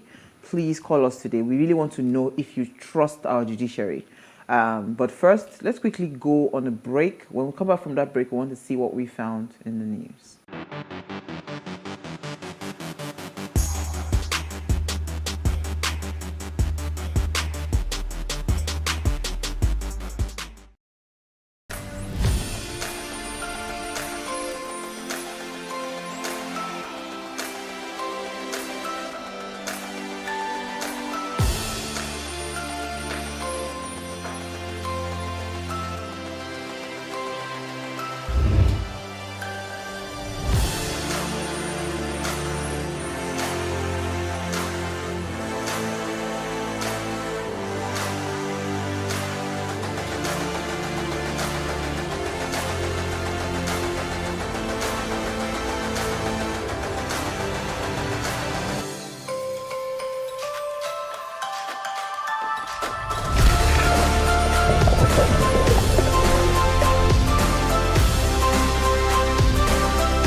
All right, World Meteorological Day showcases the essential contribution of national meteorological and hydrological services to the safety and well-being of society and is celebrated with activities around the world. The themes chosen for World Meteorological Day reflects the topical weather, climate, or weather-related issues. You know, it's so interesting how, because lately I've been following some online television channel that I really love. You know, I've been watching them online in the UK. And, you know, every time the lady that comes up with the weather just comes up to start to talk about the weather and they say it was sponsored by Times Radio, but I'm just wondering, like, God, why would they give weather report for this country? But you would understand because the weather in the UK, do not joke with it. It has bipolar. It's very bipolar. You know, like you literally must always check what the weather would be like in the UK. Yeah. You know, when I traveled, like, it was crazy because like there was a day I literally was feeling my bone, my rib cage cracking. You know, it was like I underestimate because I actually love the cold weather. So like I always test my ability to withstand cold threshold. My ability to withstand the cold. But hey, I mean, so when you see those women, the news anchors talking about the weather and all of that, it's so interesting to watch. And we used to have that. I don't know if we still do, maybe, or we're watching the wrong TV channels because I don't know why we don't give weather reports because it's always good. Like the weather lately, oh my goodness, it's like they released they released the, what's it called, volcano on Lagos, because I don't know about any other part of Nigeria right now. It's the same thing everywhere. Actually. Really? It's really hot everywhere. In Extremely Abuja, hot. it's extremely so these days now, I always remember to take the window, take down the window just by a little, so the air, when your car is parked, so that the air, you let out the air, because the heat, when you come into your car, like it's almost like suffocating, you know. So do you know what happened to me? This morning I got into the car. It was really hot. I was just going to buy something, and I didn't even know what was going on. For a second, I'm like, wait, you blank out. What's going on here? And I wound down, and then I felt it. I'm like, okay, I thought something was going on with me. No, it's been so hot. And lately. truly, you can actually pass out.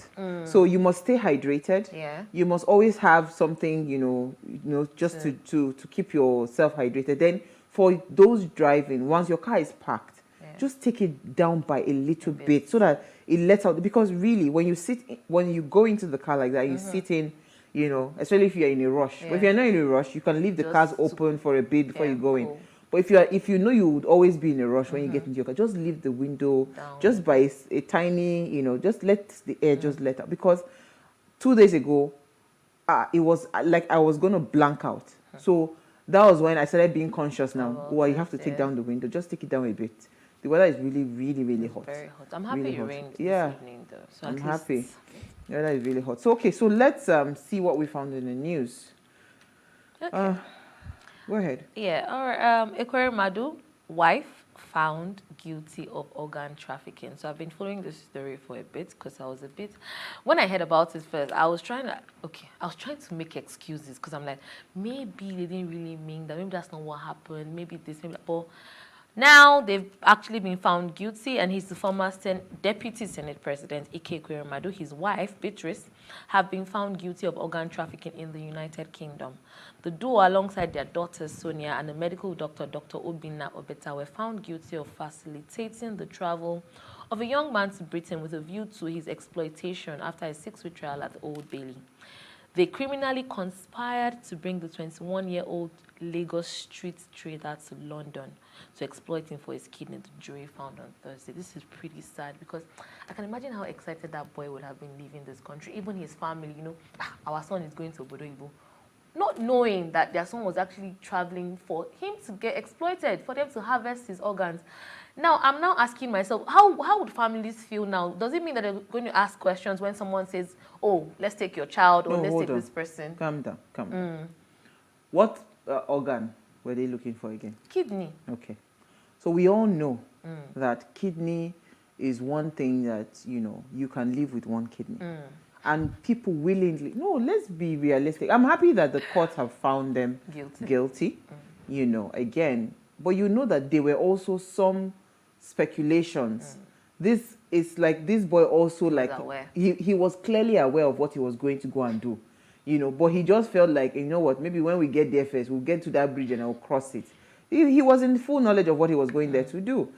So let's not now try to paint it, you know. So because again, some people willingly, I've seen people that have given their kidneys out. You know, I know someone that gave her sister her kidney. I know somebody that gave her boyfriend her kidney. No, it was doing a thing at some point. Yeah, that's what I'm saying. It was a thing that you help, you know. So, and again, people actually sell, you know, their what's it called? Because they know that they can survive on one kidney. We had a kidney doctor yesterday, you know, talking about kidney. So, I mean, it's a no-brainer that, you know, but I'm happy that at least the courts have found them guilty, which is what we are hoping in Nigeria would happen with our judicial system. That regardless of what class you are, who you are, if they check the facts, they do the fact checking, and they find you, they should pronounce you guilty. That's the only thing I'm happy about. Like the process was duly followed, and now they found them guilty. But what I'm even trying to say is that beyond this guilt, this young boy knew exactly what he was going to go and do. Right? So it's not something that, you know, it's like maybe they deceived him, you know. You can't go and harvest somebody's organ because even before he would get there, they would have tested to be sure that the kidneys match. So, I mean, let's, because all these kinds of sensational stories. No, but then we don't even know the reason, right? Maybe if they had told us it was for, maybe Ike Ekweremadu himself needed a kidney, or his wife or his daughter or something, but we don't know. So why exactly? No, it was his daughter. It was his daughter. The story came out now. The daughter, she needs kidneys. Her kidneys are failing or something. It's the daughter that needs the kidney.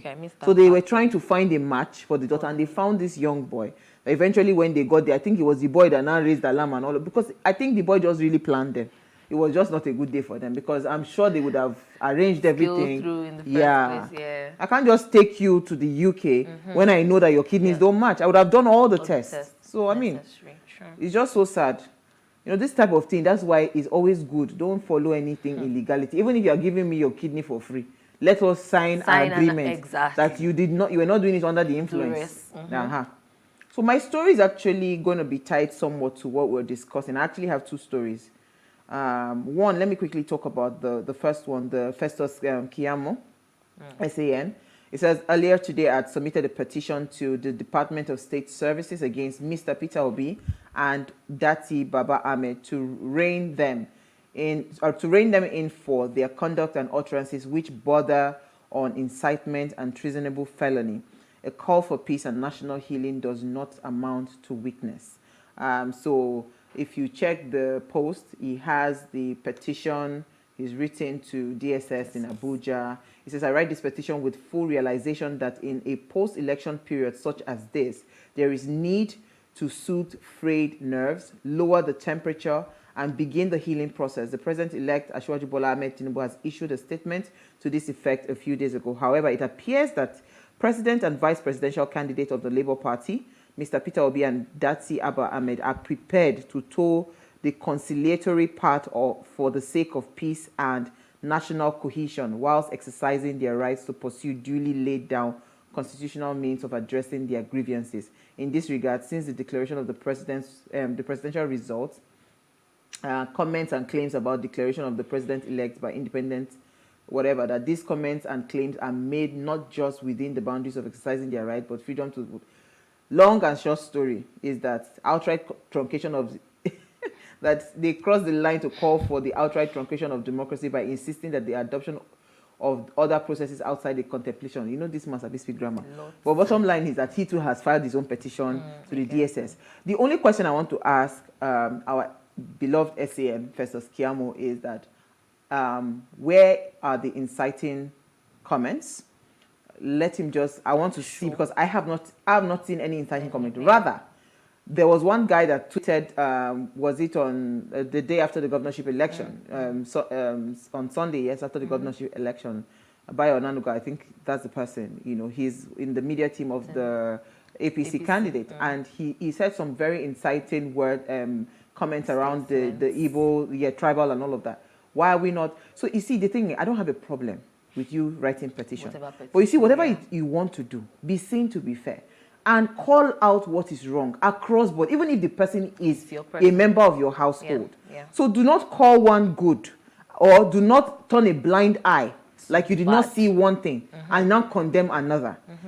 That's all I am always clamoring for. Try as much as possible to be fair. Don't be seen to be biased, right? They were inciting statements that were made, very heavy ones that were made that would really agitate, the political space. But you have not called out those people, and you're not saying, well, DSS, they will handle it. So another story I thought to mention, because we had mentioned it yesterday, and I'm thinking to bring in our doctor again to discuss the legalizing of cannabis, right? So because most parts of the world, right, are slowly legalizing cannabis, the use of cannabis, medical, like, some people actually use it for medical purposes, right? So there says the rep clashed over the bill to legalize marijuana. Some members of the House of Representatives clashed on Wednesday, seeking to legalize cultivation, sale, and use of cannabis, also known as marijuana, for commercial purposes.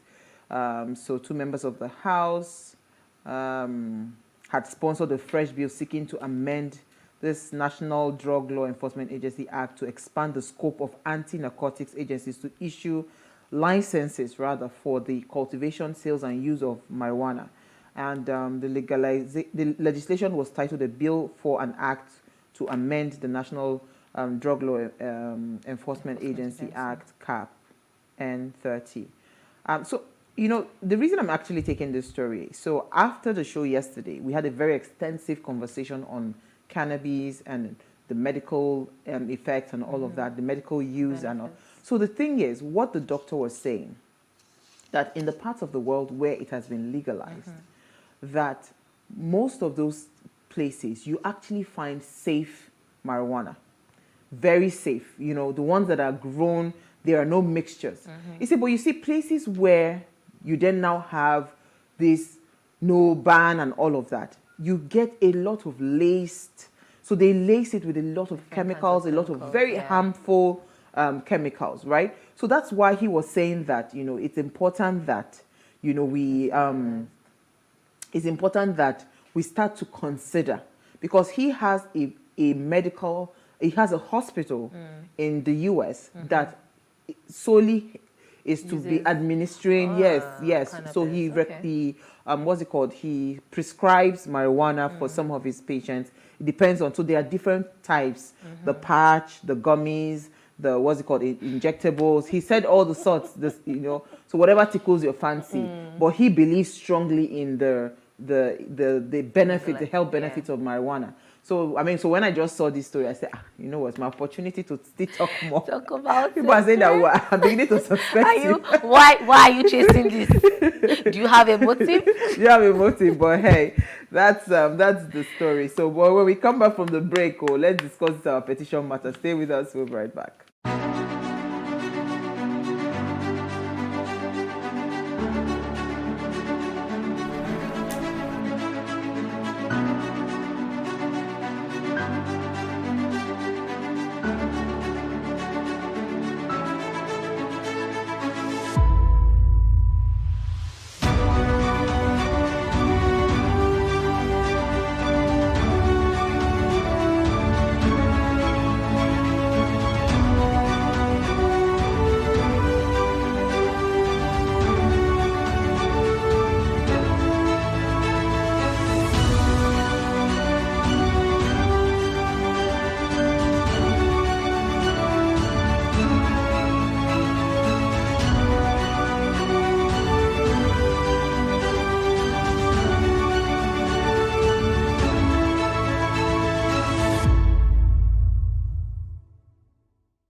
All right, so according to News Source, the petition challenging the victory of Bola Tinubu of the All Progressives Congress in the February 25th presidential election was officially filed on Tuesday. Now, the Electoral Commissioner, INEC, declared Mr. Tinubu the winner of the election, having scored a majority vote of about 8,794,726 votes, and at least 25% of votes in 29 states. So Atiku Abubakar of the PDP came second in the election with winning with 6.9 plus million votes, while Mr. Peter Obi came third with about 6.1 million plus votes. Now, we're discussing the aftermath of the election, and we're asking the question, should Nigerians trust the judiciary to uphold the Electoral Act 2022? Want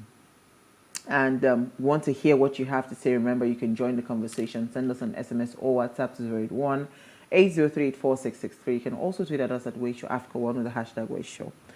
Okay, so this conversation is a very difficult one to have because, again, if you look at the petition, I tried to scan through the petition for Mr. Peter Obi. It's about 100 pages, you know, like there's so many prayers, you know, the list is endless, you know.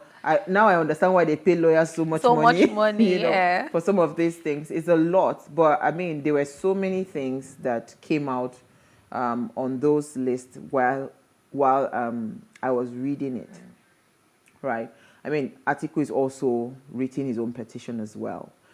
People never thought they would still go through with the petition because it's almost like, you know, and really I don't want to focus on the petition itself because I don't have the expertise to be able to break it down. But what I want to talk about, or what I want us to talk about, is the judicial process. Already, Nigerians came out on the 25th of February and on the 18th of March to cast their vote with the belief that they were going to, everything was going to pull through, right? So all of those things happened hoping that INEC was going to live by its standards. So now that all this has happened, you know, and it seems like INEC did not uphold some of the promises that were made based on the Electoral Act that was amended. People are now saying, okay, we are now living our lives now in the hands of the judiciary, hoping that they would, you know, do the right thing. So it's not even just about saying maybe upturning or whatever, but let us even see that the process was truly credible, you know, like the way unfair, like the way INEC, you know, is claiming. So what's your thought, first of all? Well, to be honest, I really don't know. You know, I was saying to you in the micro proof that I think matter is in the hands of God. But as many people have said to me, let's stop. Let's even leave God out of this thing and stop calling God into this situation. Like now, it is actually in the hands of the Supreme Court, and let them just do the right thing. But I don't know. I'm not sure. If I'm being honest with you, I am not sure that the right thing is still going to be done. I'm not sure that the proper judiciary, I can't promise you that the judiciary will not be compromised yet again. I mean, if it happened with INEC, we saw it, pump and plain. It was very clear. As a matter of fact, I went back to now go and read the electoral laws that were amended. And I'm like, but you guys, this is not what you people said. This is not what you people promised. Clearly, you people did literally the opposite of what you guys said you were going to, what you guys were supposed to do, going by the electoral law. So if you could go against that, are you telling me now that judiciary will come back and say, oh yeah, INEC was wrong, they shouldn't have done this or they shouldn't have done that? So I don't know. I'm just here hoping and praying that really and truly justice takes its course, because I'm not sure. You know, when you read the quote, I was just smiling inside of me, the last bit of it that said something about the judges or something like that, yeah. So I'm really just hoping that, again, our judicial system is not compromised this time. Right? Yes.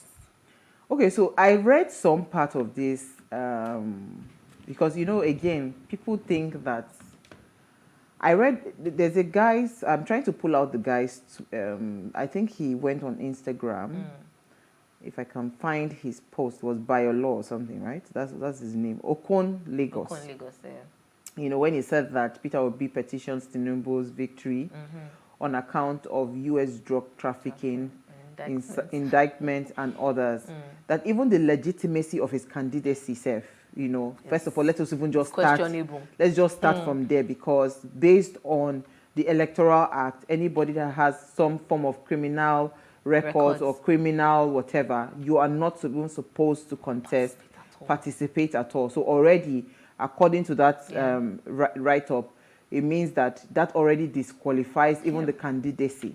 You know, so I mean, there was something he said. He says, "I won the election and I will prove it. This man knows Nigeria, and trust me, he was more prepared for this route to victory than the main elections.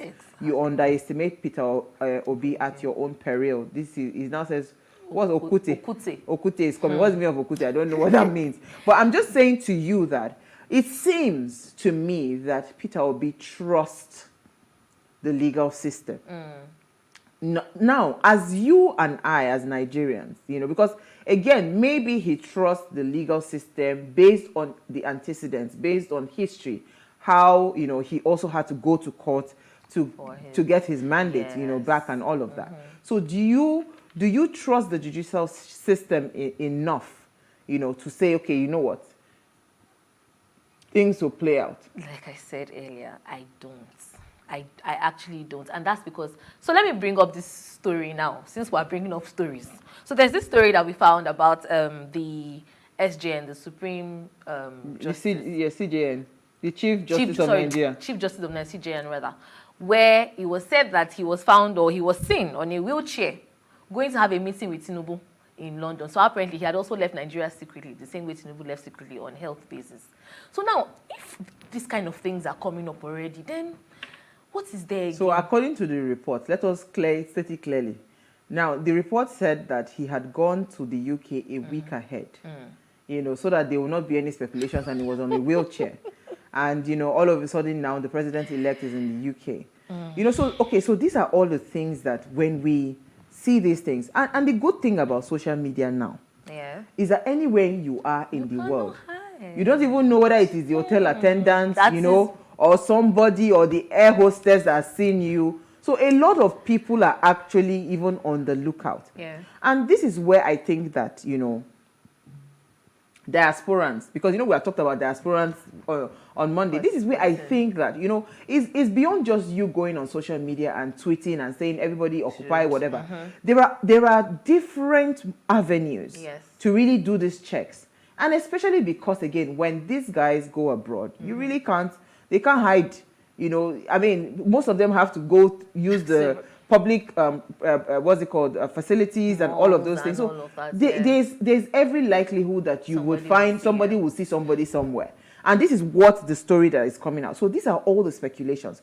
But regardless of all these things that are happening, the person filing, or the people filing, because it's not just Peter Obi, Atiku is also filing. They seem to have faith that the judicial system would follow through and it would, you know, produce a result, you know.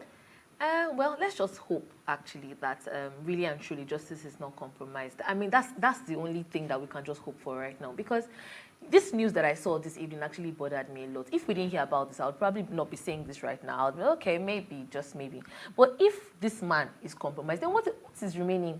It doesn't matter what Peter Obi's SANs, as many as they may be, come to say in court. It doesn't matter what articles people come to say in court. If he already knows what it is that his judgment is going to be on that day, he will go and say whatever it is he wants to say, not caring whatever evidence is. Okay, now look at, we talked about it on the show before the elections when we brought up this whole indictment about the president-elect, the whole drug thing. From, what's his name, David Hundeyin. Yes, the whole drug thing. And David actually had facts and figures. David was one that released all of those documents. We saw it. It was everywhere. What happened? Nothing. Everything just went. And then Festus Keyamo came on and said, no, if a criminal will have a number, he does not have a number. And I'm just looking like, are we stupid? Festus Keyamo is our MVP. But I was going to say something, though. Now, beyond, let's not even take emotions, because the truth is that law does not follow emotions. True. What the law follows is facts and figures. The election, why I think that some level of, we should have some level of trust in the electoral process, in the judicial system. Is because if you notice that during the presidential elections, there was a lot of videos, there were loads of pictures, so they were like facts gathering that happened amongst citizens. People were taking pictures, people were doing the videos at their polling unit and all of that. So to tell you that these things are actually effective, it's just the patience to be able to follow through that I think maybe Nigerians might not have. But if you notice, at the elections on March 18, the game was different. People were being slapped for answering phone calls. Do you understand? Yeah. At certain polling units. I mean, people came out on social media to say, my phone was ringing and I just tried to pick it to say hello. The next thing I went blank, I started seeing stars because people were... So now, this for me, what it tells me is that, okay... They're actually afraid. No, it means that some of those things were actually effective. Because if that is what didn't happen, you would not have, you would not have had the kind of aftermath and the attacks that happened at the gubernatorial elections. Because now people were not, you couldn't, they were not taking chances, so you couldn't even, if you bring out your phone, I mean, there was one young man on Instagram, Charles, that said that he was at the polling unit, so he now wanted to say, oh, I'm at the polling unit, I'm trying to whatever, that's, the guy at the back was saying, take out your phone. Before he could say a word, the person behind him gave him a death. He said he ran for his life. He had never seen this near-death experience. It's funny, but you see, it tells you that the free reign that the presidential election got away with, they couldn't allow that to happen at the gubernatorial election. So that only gives me hope that, okay, really some of the things that transpired, all those pictures and everything that were taken, maybe they are admissible in the court of law. But that one would be for the, what do they call them? The judges and the... all the SANs. All the SAMs to determine. But you know what, let's take a break, right? When we come back from the break, I would like to open our phone lines. I want to hear your thoughts, about the judicial system. Should Nigerians, trust the judicial system? Should we, bank on them that they will do their job? And you see, when we say they will do their job, people are saying that, are you insinuating that it's because your own candidate did not win? No. That's not the job I'm saying. I just want people to, for me, anything that gives everybody a plain level field, that's what I want. Give everybody fairness. So if everything is checked and it comes out that, okay, the process was truly free and fair, then we are good. So we'll take a break. When we come back from the break, we'll open our phone lines and hear your thoughts. Stay with us. We'll be right back.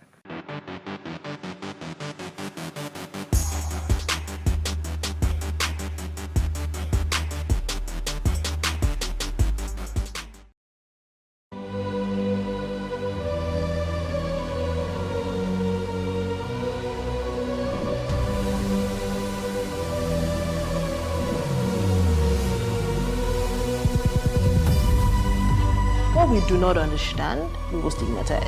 What you can see is the remaining of the tanker that exploded. The suspect equally confessed.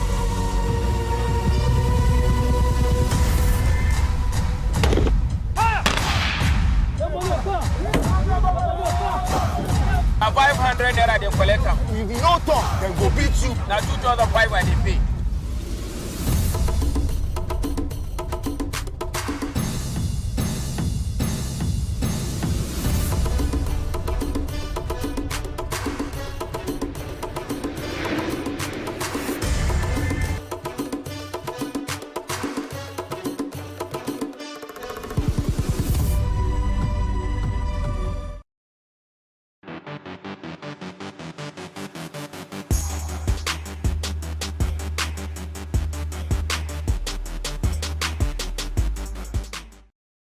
If you just tuned in, it's our ladies' night out, and Chinelo and I were attempting to discuss this election aftermath, and we're asking, should Nigerians trust the judiciary to uphold the 2023 electoral law? Please, let's hear what you have to say. Remember, you can join the conversation. Send us an SMS or WhatsApp to 081-803-84663. You can also tweet at us at Wayshow Africa 1 with the hashtag Wayshow. Now, our phone line is now open, and the number to call is 070-25007749. That's the number to call. Remember to turn off the volume of all the device that you are watching us from. The number again is 070-25007749. All right, so Chinelo, I wanted to read some things that I saw about this, what they will be needing in court, what they are asking. Hey,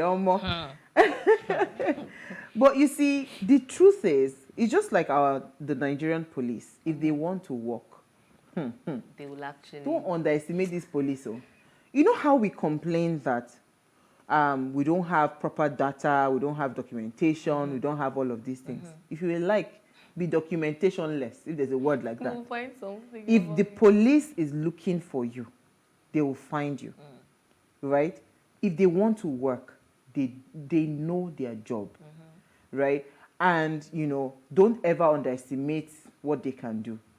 You know, so except the only challenge is that they will not say, mobilization, you have to mobilize us. It's all those things that get people frustrated. But if you can continue to mobilize them and you're looking for something, because I remember when we were defrauded one time and the guys, you know, defrauded, and how the police people discovered the people, right? It was in a different state, completely different location, you know. So, I mean, if they really want to work, they would work, right? So when I saw some of the things that they said they are looking for in court, right? But I think we have a caller. Our first caller for the evening. Good evening. Hello, are you there, Emeka? Hello? Okay. Emeka, are you there? You're live. Yes, I'm here. Can you hear me? Okay, now I can hear you. Good evening. Evening, my dear. Evening to my dear. Go ahead. All right. Yeah. I've been following you people's conversation all this while. And I just finished watching Kayamo on the channel television. See, the problem we have in this country that people will be seeing the truth. And based on the little things, on whatever money aspect of it that they're getting from someone else, they fail to stood by the truth and to defend even their profession. You see, it is high time we come out of all this nothing that Nigeria is doing all these days. We saw many people, even my own, including my own friend, lost his life for Lagos concerning this process. Nobody's. Wow, did you lose Emeka? Oh, sorry. I know, right? You know, I keep on saying that I pray that, you know, I never get so hungry that, you know, the hunger just beclouds your integrity, my conscience, right? And all of that. So, and I say to anyone, if your fight is for a better Nigeria, I leave you to your conscience. If your fight is for your stomach and for what you stand to gain, I leave you to your conscience. But the truth is, in fairness, if you look at the political space right now, you can clearly differentiate those that are fighting for Nigeria and those that are fighting for their pockets. It's as simple as that. Whether they choose to admit it or they choose to deny it, it's very clear. If your fight is for a better Nigeria, it would show. You know, so I was saying that I wanted to pull out some of the things that, you know, they say they want it admitted in court. So apart from the INEC nomination form, result sheets, sorry, I won't be mentioning all their codes. Legal, that's why I did not study law. I went to study physics. I like just calculate 1 + 1, 2 is okay. All this English I don't sabi. Certificate of return, voters card issued to individuals. It says the nomination form. There's a part where they said they needed ballot papers used and thumb printed and counted in all the polling units. Somebody was asking, is it possible for them to get it? I said, yes. Because guess what? If they are not able to provide it, there's problem. Because legally, you see, that's why all those papers at the polling unit that were not used, we were insisting cancel. The ones that were used, you record. So because all of those things are evidences that should come out. So why do you see people going to throw ballot papers inside gutters so that water would, you know, mess it up and all of that? So I mean, you see, when you understand Nigeria, it is so clear, you know, some of these things, the reason it happens is because, you know, these are evidences. So they need to destroy those evidences. That's why you see them snatching ballot boxes and all of those things, right? Yeah. I mean, and it's so sad that INEC with all the things that we saw, at least, for fairness, I would have expected that places where people were disenfranchised, they would conduct the election. Whether you people like it or not, you must vote. Places where there were disruptions, you would conduct the elections, right? So, I mean, you didn't do all of those things, and you just start to announce results just like that. I think the caller is back. Emeka, I believe. Hello? Oh, I think, okay. Yeah, I was going to say, I don't think they'll be able to produce all of this material. They will. Wow.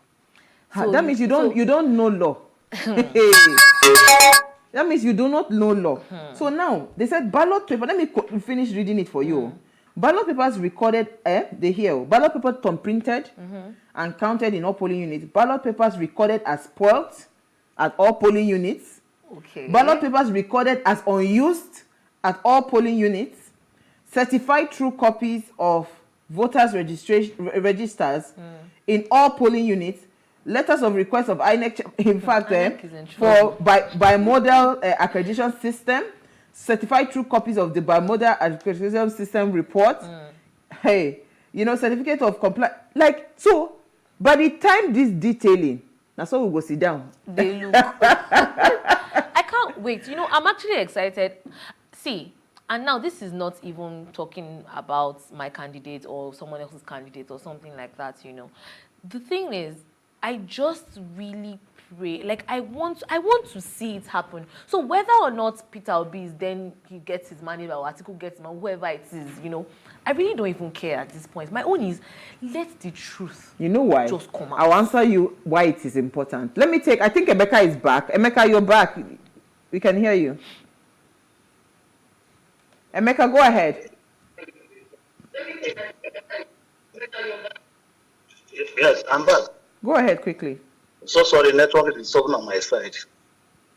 So, just like I was saying, I was watching the Festus Kayamo on the Charles television just about a few minutes ago.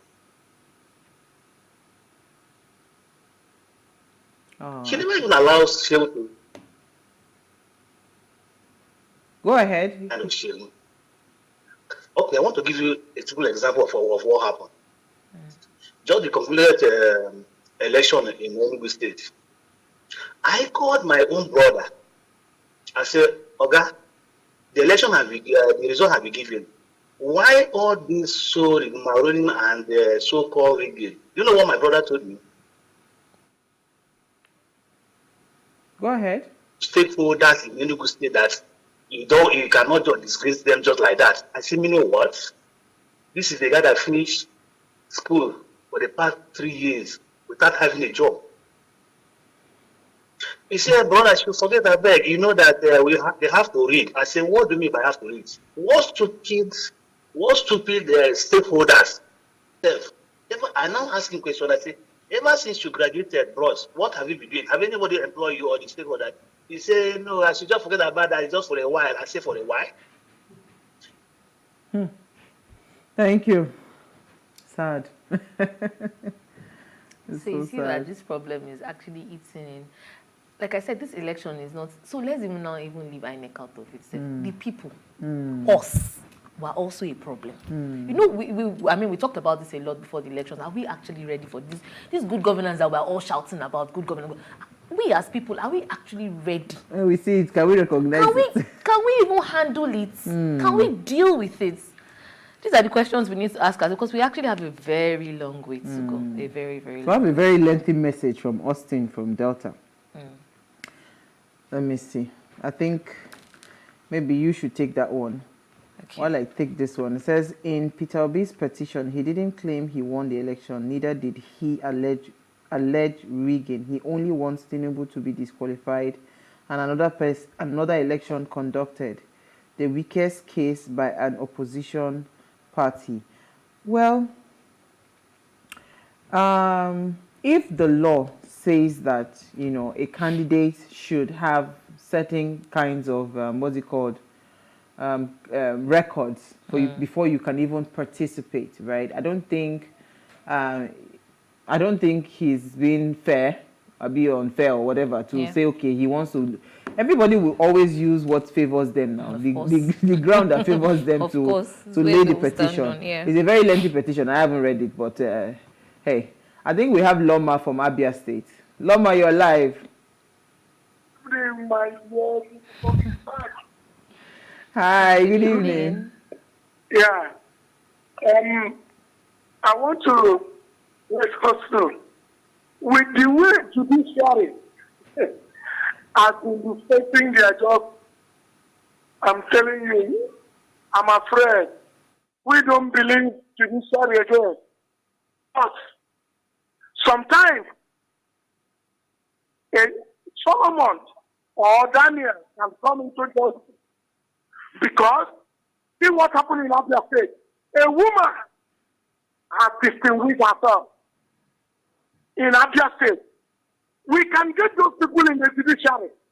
I'm telling you, what that woman has done, even today in one of the sister stations, I told them that I want that woman to replace Yakubu Mahmoud.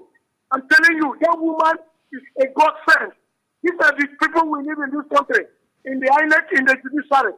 For we to believe the judiciary, that type of woman who released INEC results, who stood her ground, who refused to collect money and stood her ground. I'm telling you, these are the people we need. And we need them in judiciary. Once you see those people in judiciary, I'm telling you, we will start believing Nigerian judiciary. I'm surprised we still have women. I'm telling you, you women should be proud of yourself. That woman has made all women in Nigeria proud. God bless you.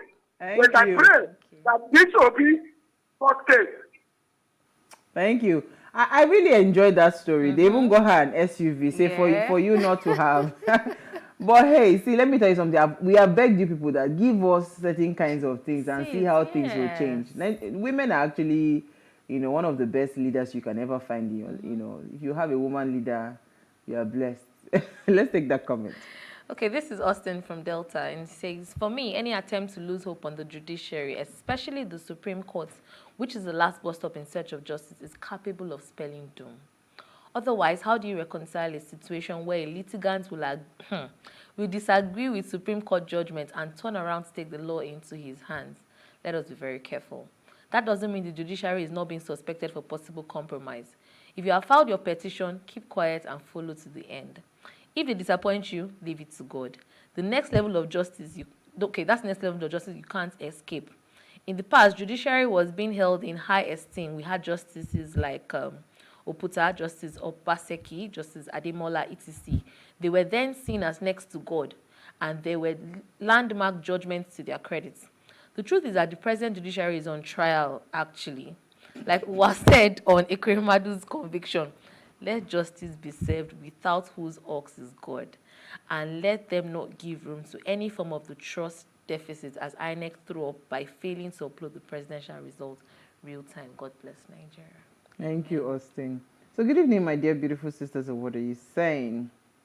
It says, well, the elections have come and gone. Trust me, you two beautiful ladies in the studio, I do not trust the judiciary and will never do. Millions of Nigerians know that Asiwaju Ahmed Tinubu did not win the election. That's an allegation. And he was declared winner due to the rigging and bribery. That's another allegation. Asiwaju has very strong influence and can bribe his way through. That's another allegation. Atiku Abubakar and Peter Obi, Atiku and Abubakar and Peter Obi, not that I want them to lose, but it is like they are wasting their time and fighting a lost battle. If INEC can favor Asiwaju, that's another allegation. I will not be surprised if the judiciary do likewise. Honestly speaking, I do not trust the judiciary because they may be bribed for the case of to favor Asiwaju Bola Ahmed Tinubu. You will say, I told you so. So, you see, the thing is, I don't want Nigerians to believe that, okay, if this court process follows through, and Asiwaju Bola Ahmed Tinubu is still the president, now means it's because he's compromised. No. I need us to focus on issues. Let's stop following emotions.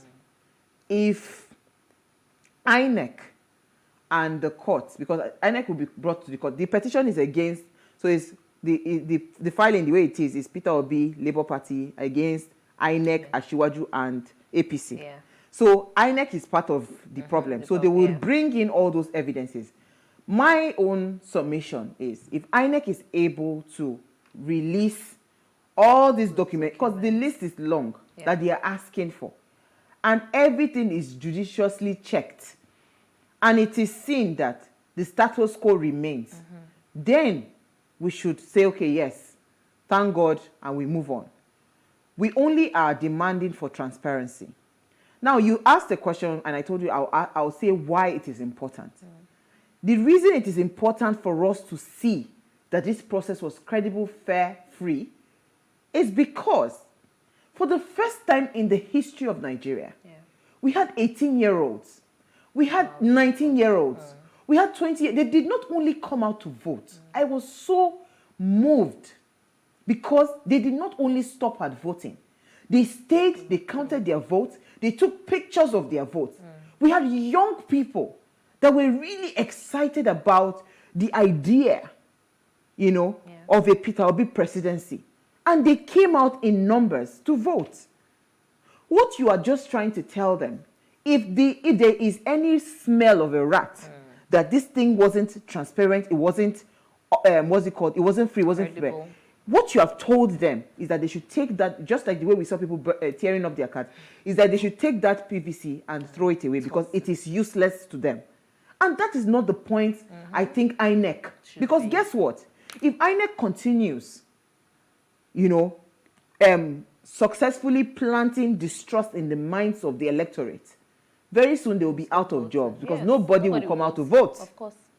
Do you want that as a body? No.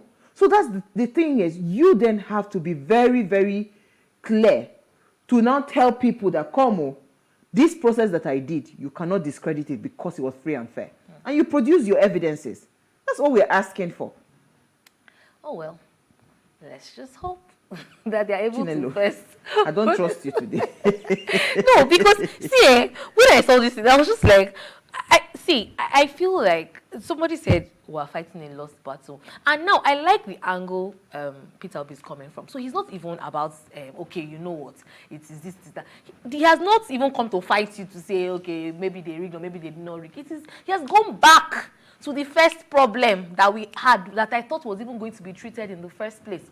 That indictment. That is truly where we should even begin from, so that we know, okay, was this person even supposed to eligible in the first place? No, but his party cleared him to be eligible now. Of course, his party will clear him. So let's take more comments.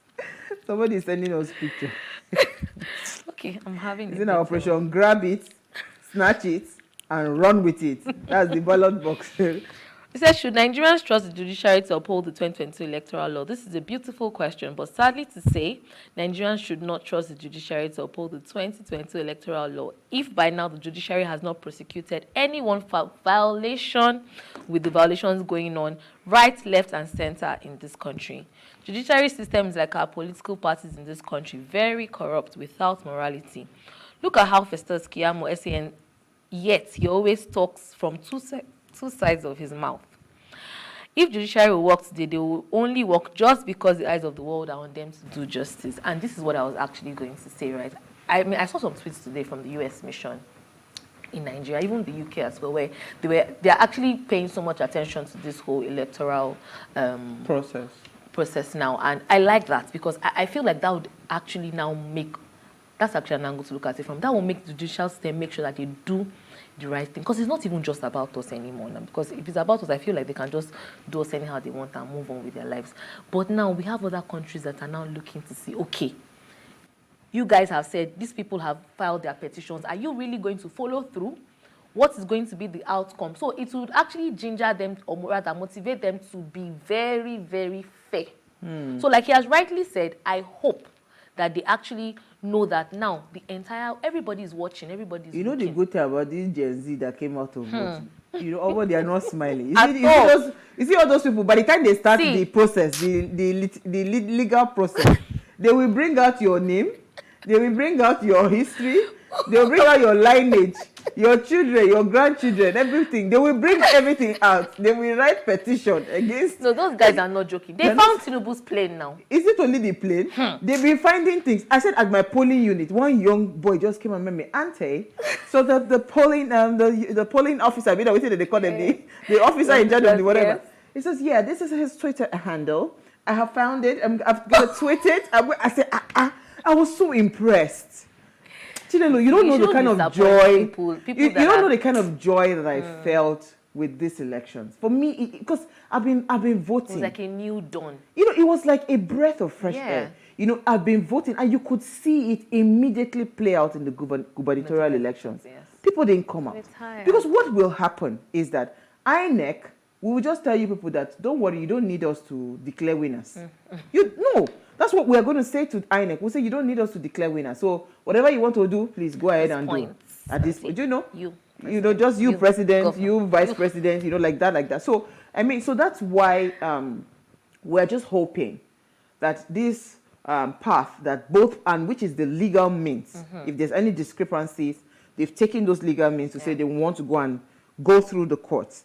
Please, for the sake of this nation, for the sake of everything that we hold as a country, let us be seen to be fair. Let us be seen to be just. Let justice prevail. What was wrong should be condemned. What was right should be upheld, or you uphold it, or whatever, or should be upheld, or whatever the English is. Now Nasabi the English. Well, so thank you so much, Chinelo. I think we had a fantastic conversation. Yes, we did. And hopefully we'll keep on following the matter. I'm getting tired of this political conversation, but we don't have a choice. We have to keep saying what we have to say. All right, so in case, before we go, follow us across all our social media handles. You can interact with us further, drop a comment, and more importantly, follow all our engagements on social media.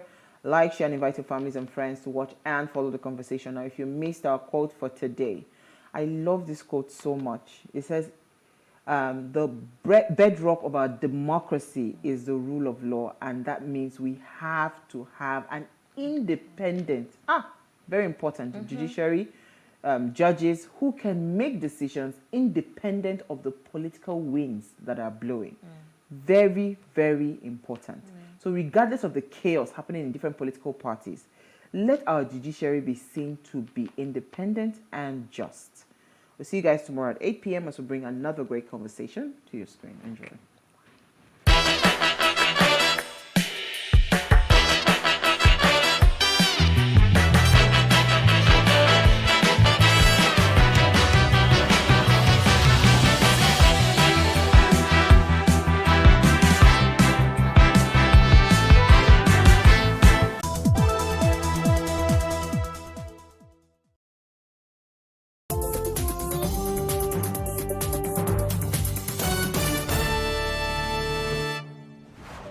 In a world where social media communities can feel as real as physical communities, experiences and challenges can also be similar.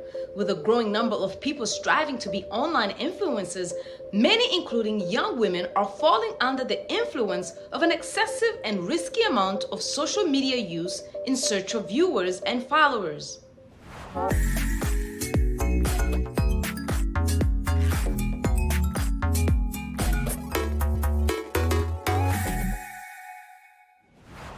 Hello, I'm Oriani Gishaka, and welcome to this week's episode of Our Voices.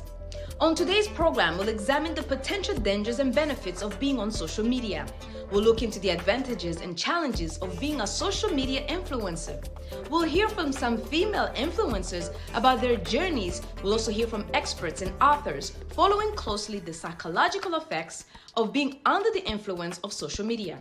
Last but not least, we'll look at the role of big tech companies that create and manages the different online platforms. We begin with some of the advantages and reasons why some young women are choosing social media platforms for their everyday activities. My colleague Paul Ndiho had a chance to travel to Accra, Ghana, and met Rachel Apusiani, a young lady nicknamed the Instagram Queen in her neighborhood of Achimota. 23-year-old Rachel Apusiani is a law student at the University of Ghana in Accra. She is a budding businesswoman and the creator and lead designer of her own label, Bonnet Haven. but I started when I was 21. My parents will send you allowance. That's what I used to start my bonnet with, 20 pieces, paper bags, and an Instagram page, and a photo shoot. Known in her neighborhood of Achimota, a town in the Accra Metropolitan District, as the Instagram Queen, she has become an internet sensation.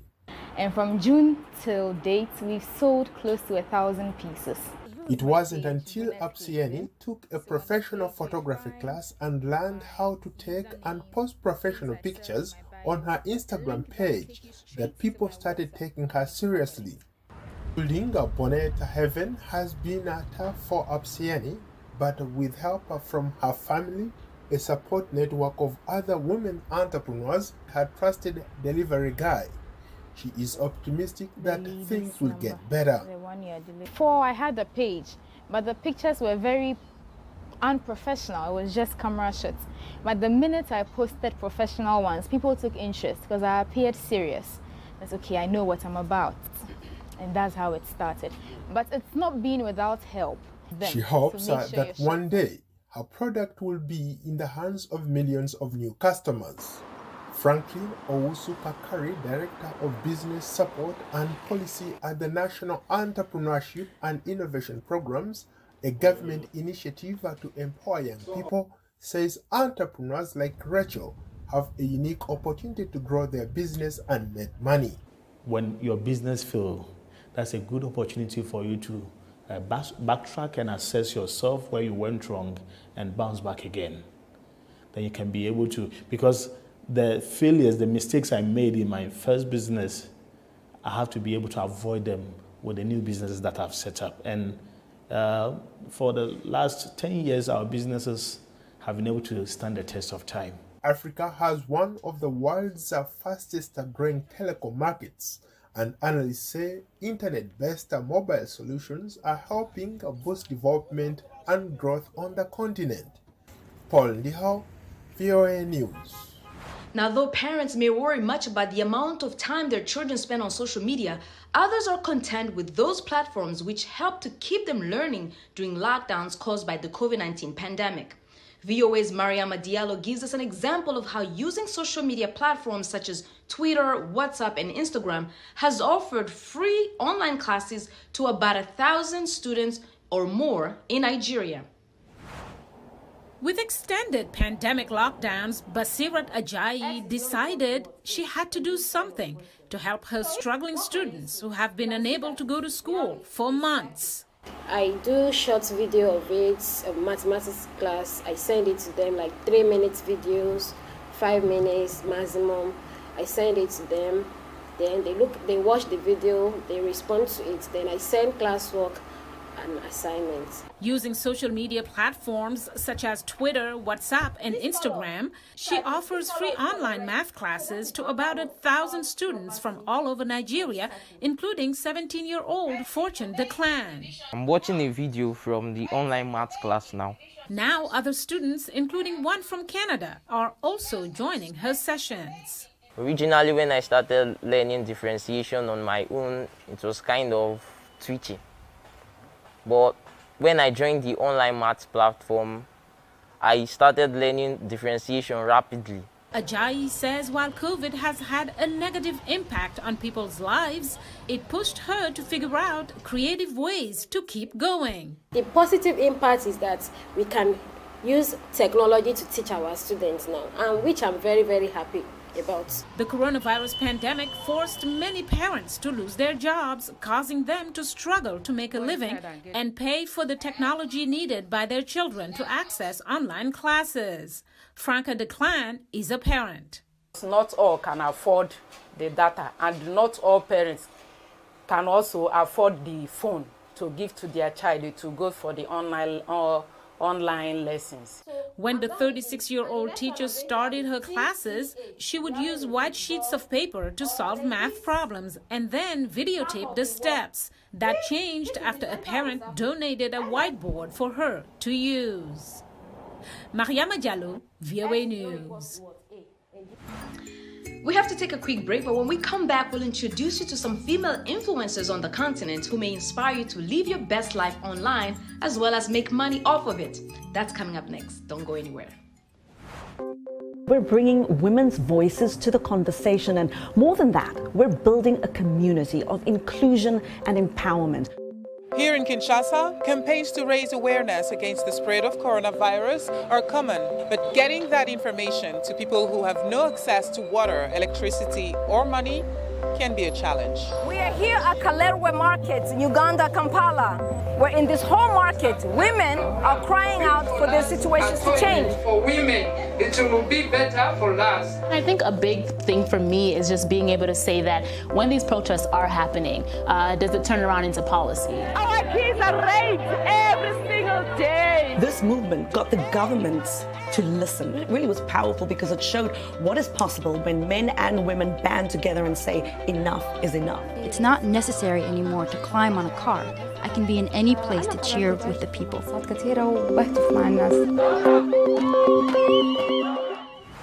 Welcome back. You're watching Our Voices. I am Oriani Tangishaka. We're discussing the risks and benefits, advantages and disadvantages of social media platforms, especially as an influencer. Sylvia Njoki, an influencer in the East African nation of Kenya, pulls us into her world with stunning images of her life as a model and a traveler around the world, exploring its beauty one country at a time, sometimes with her young daughter. She spoke to me from Nairobi right after a trip in the countryside. I began asking her what made her become a content creator. I was working as a fashion stylist for a long time, and I was lucky to style some of it. So I started taking pictures with the outfits I was wearing, my maternity clothing, the little things I was making for my daughter. And that's how I launched my blog. And through my love for fashion, fashion has always been the core of what I do online. Since then, you have about 100,000 or more viewers and followers. How do you manage to keep them coming? And is that a tough job to do? I think that if you're true to yourself and you post what is genuinely true to you and authentic, then the people who are drawn to you genuinely will stay. So as much as, financially, you sometimes have to look at the numbers. For me, I find it very draining looking at the numbers, but more rewarding to see how my content is impacting people, and 3 people who tell me that I've made their day or I've inspired them to visit a place. I think that's more rewarding for me. So how do you balance your life as a mom, as an influencer, as someone who's in the media? Luckily, I have a daughter who's very keen in what I'm doing in terms of photography and videography. So I do take her along with me to work sometimes. I try to balance that part of my life with her. If I can bring her with me on a trip, I'll bring her. If she can take pictures of me at home, then she'll do that. So I try to involve her in my career. I do make time for my friends as well. We are in the digital space. We are able to stay online and contact each other and stay connected. So as much as it's not very easy to meet them face to face, we are connected with my family, and you just make time for things that really matter to you, I guess. Lately, there's been things in the medical field, worries in the medical field that children or young people are developing tics, for instance, from being so much on TikTok. Do you worry about that, or do you think that she'll grow to have a balanced amount of use of the internet and social media? I do try and protect her. I got her off TikTok a year ago when she told me, when she only had like 4 followers, who were all girls in her class. And she said, "Mommy, could you please ask people to follow me? I don't get any likes." And I'm like, oh no, maybe this is not the right thing. If you're 7 years old and you're concerned that you're not getting as many likes as your 4 friends on TikTok, I just thought it was a place for her to express herself creatively.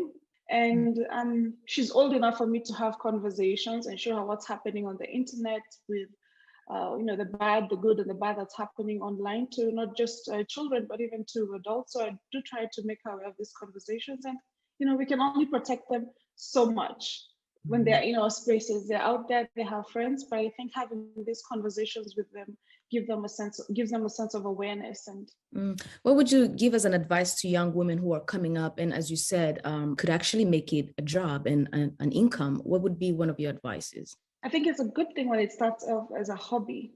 when you do something, whether you're cooking and you do it for fun, or you love dressing up, or you love taking photos of your neighborhood or your friends, when it starts off as a hobby, that is the most beautiful thing. Because when people start paying you to do what you love, there's nothing more rewarding. And sometimes I get so tired doing photo shoots, but at the end of the day, it's what I love. And I'd rather be tired doing what I love than being paid to. I always tell my friends this, I have a degree in food science and technology. I say, oh, I'm so much happier being paid doing photo shoots rather than standing in a food factory or a food lab all day. Now we go to Uganda. I spoke to none other than Zahara Toto, also known as DJ Zato, a woman whose energy is unmatched when it's time for action online or offline. I met her 2 years ago in Kampala, was impressed by her energy, work ethic, as well as passion for everything she does as an entertainer. DJ Zato has an army of more than 500,000 followers just on Instagram. She's a TV and radio presenter at NBS and Next Radio. She spoke to me from the studios in Kampala right after her midday show.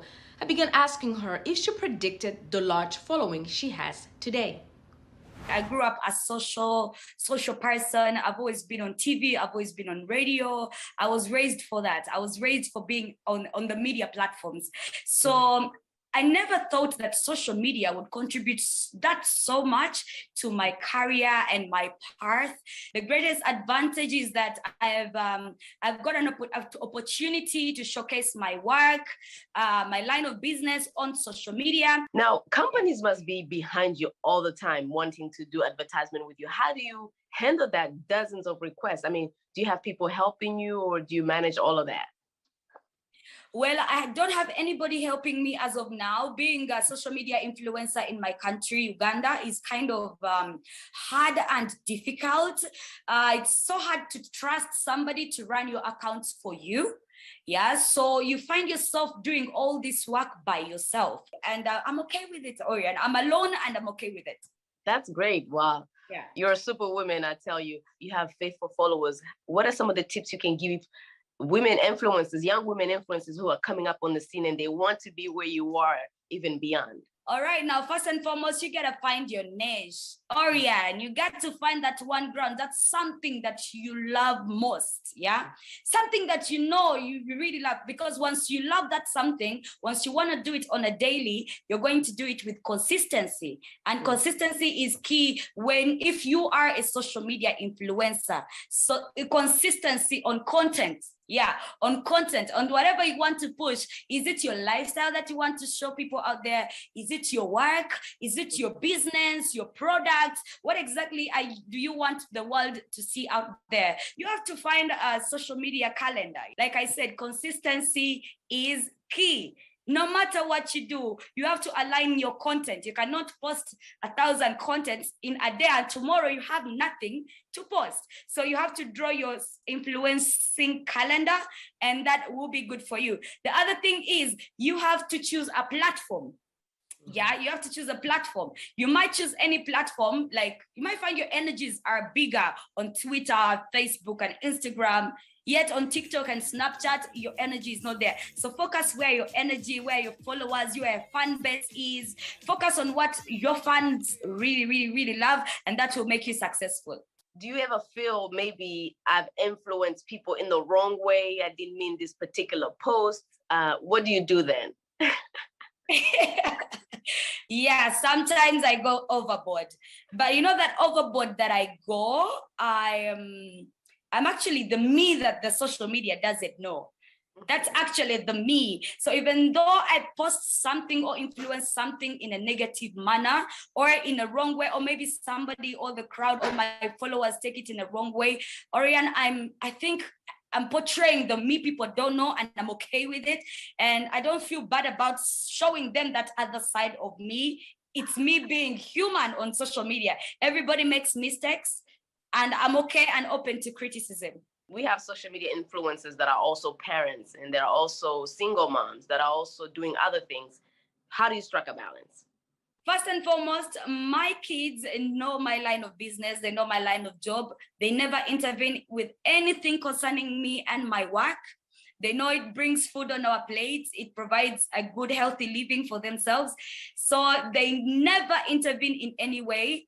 And being a mother and a social media influencer, I've also tried to influence a lot of mother in Africa, in my country. You know, being a strong mother in my country is very hard. Having 3 kids and no husband and no boyfriend, just one job is not easy. So I've used my influencing work and my pages to influence and empower young women in my country. Oriane, I feel very powerful. I feel very good when I do that for the young ladies out there, and they are so proud of me. Same applies for my children. They are so proud of me. We have to take another quick break, but when we come back, we discuss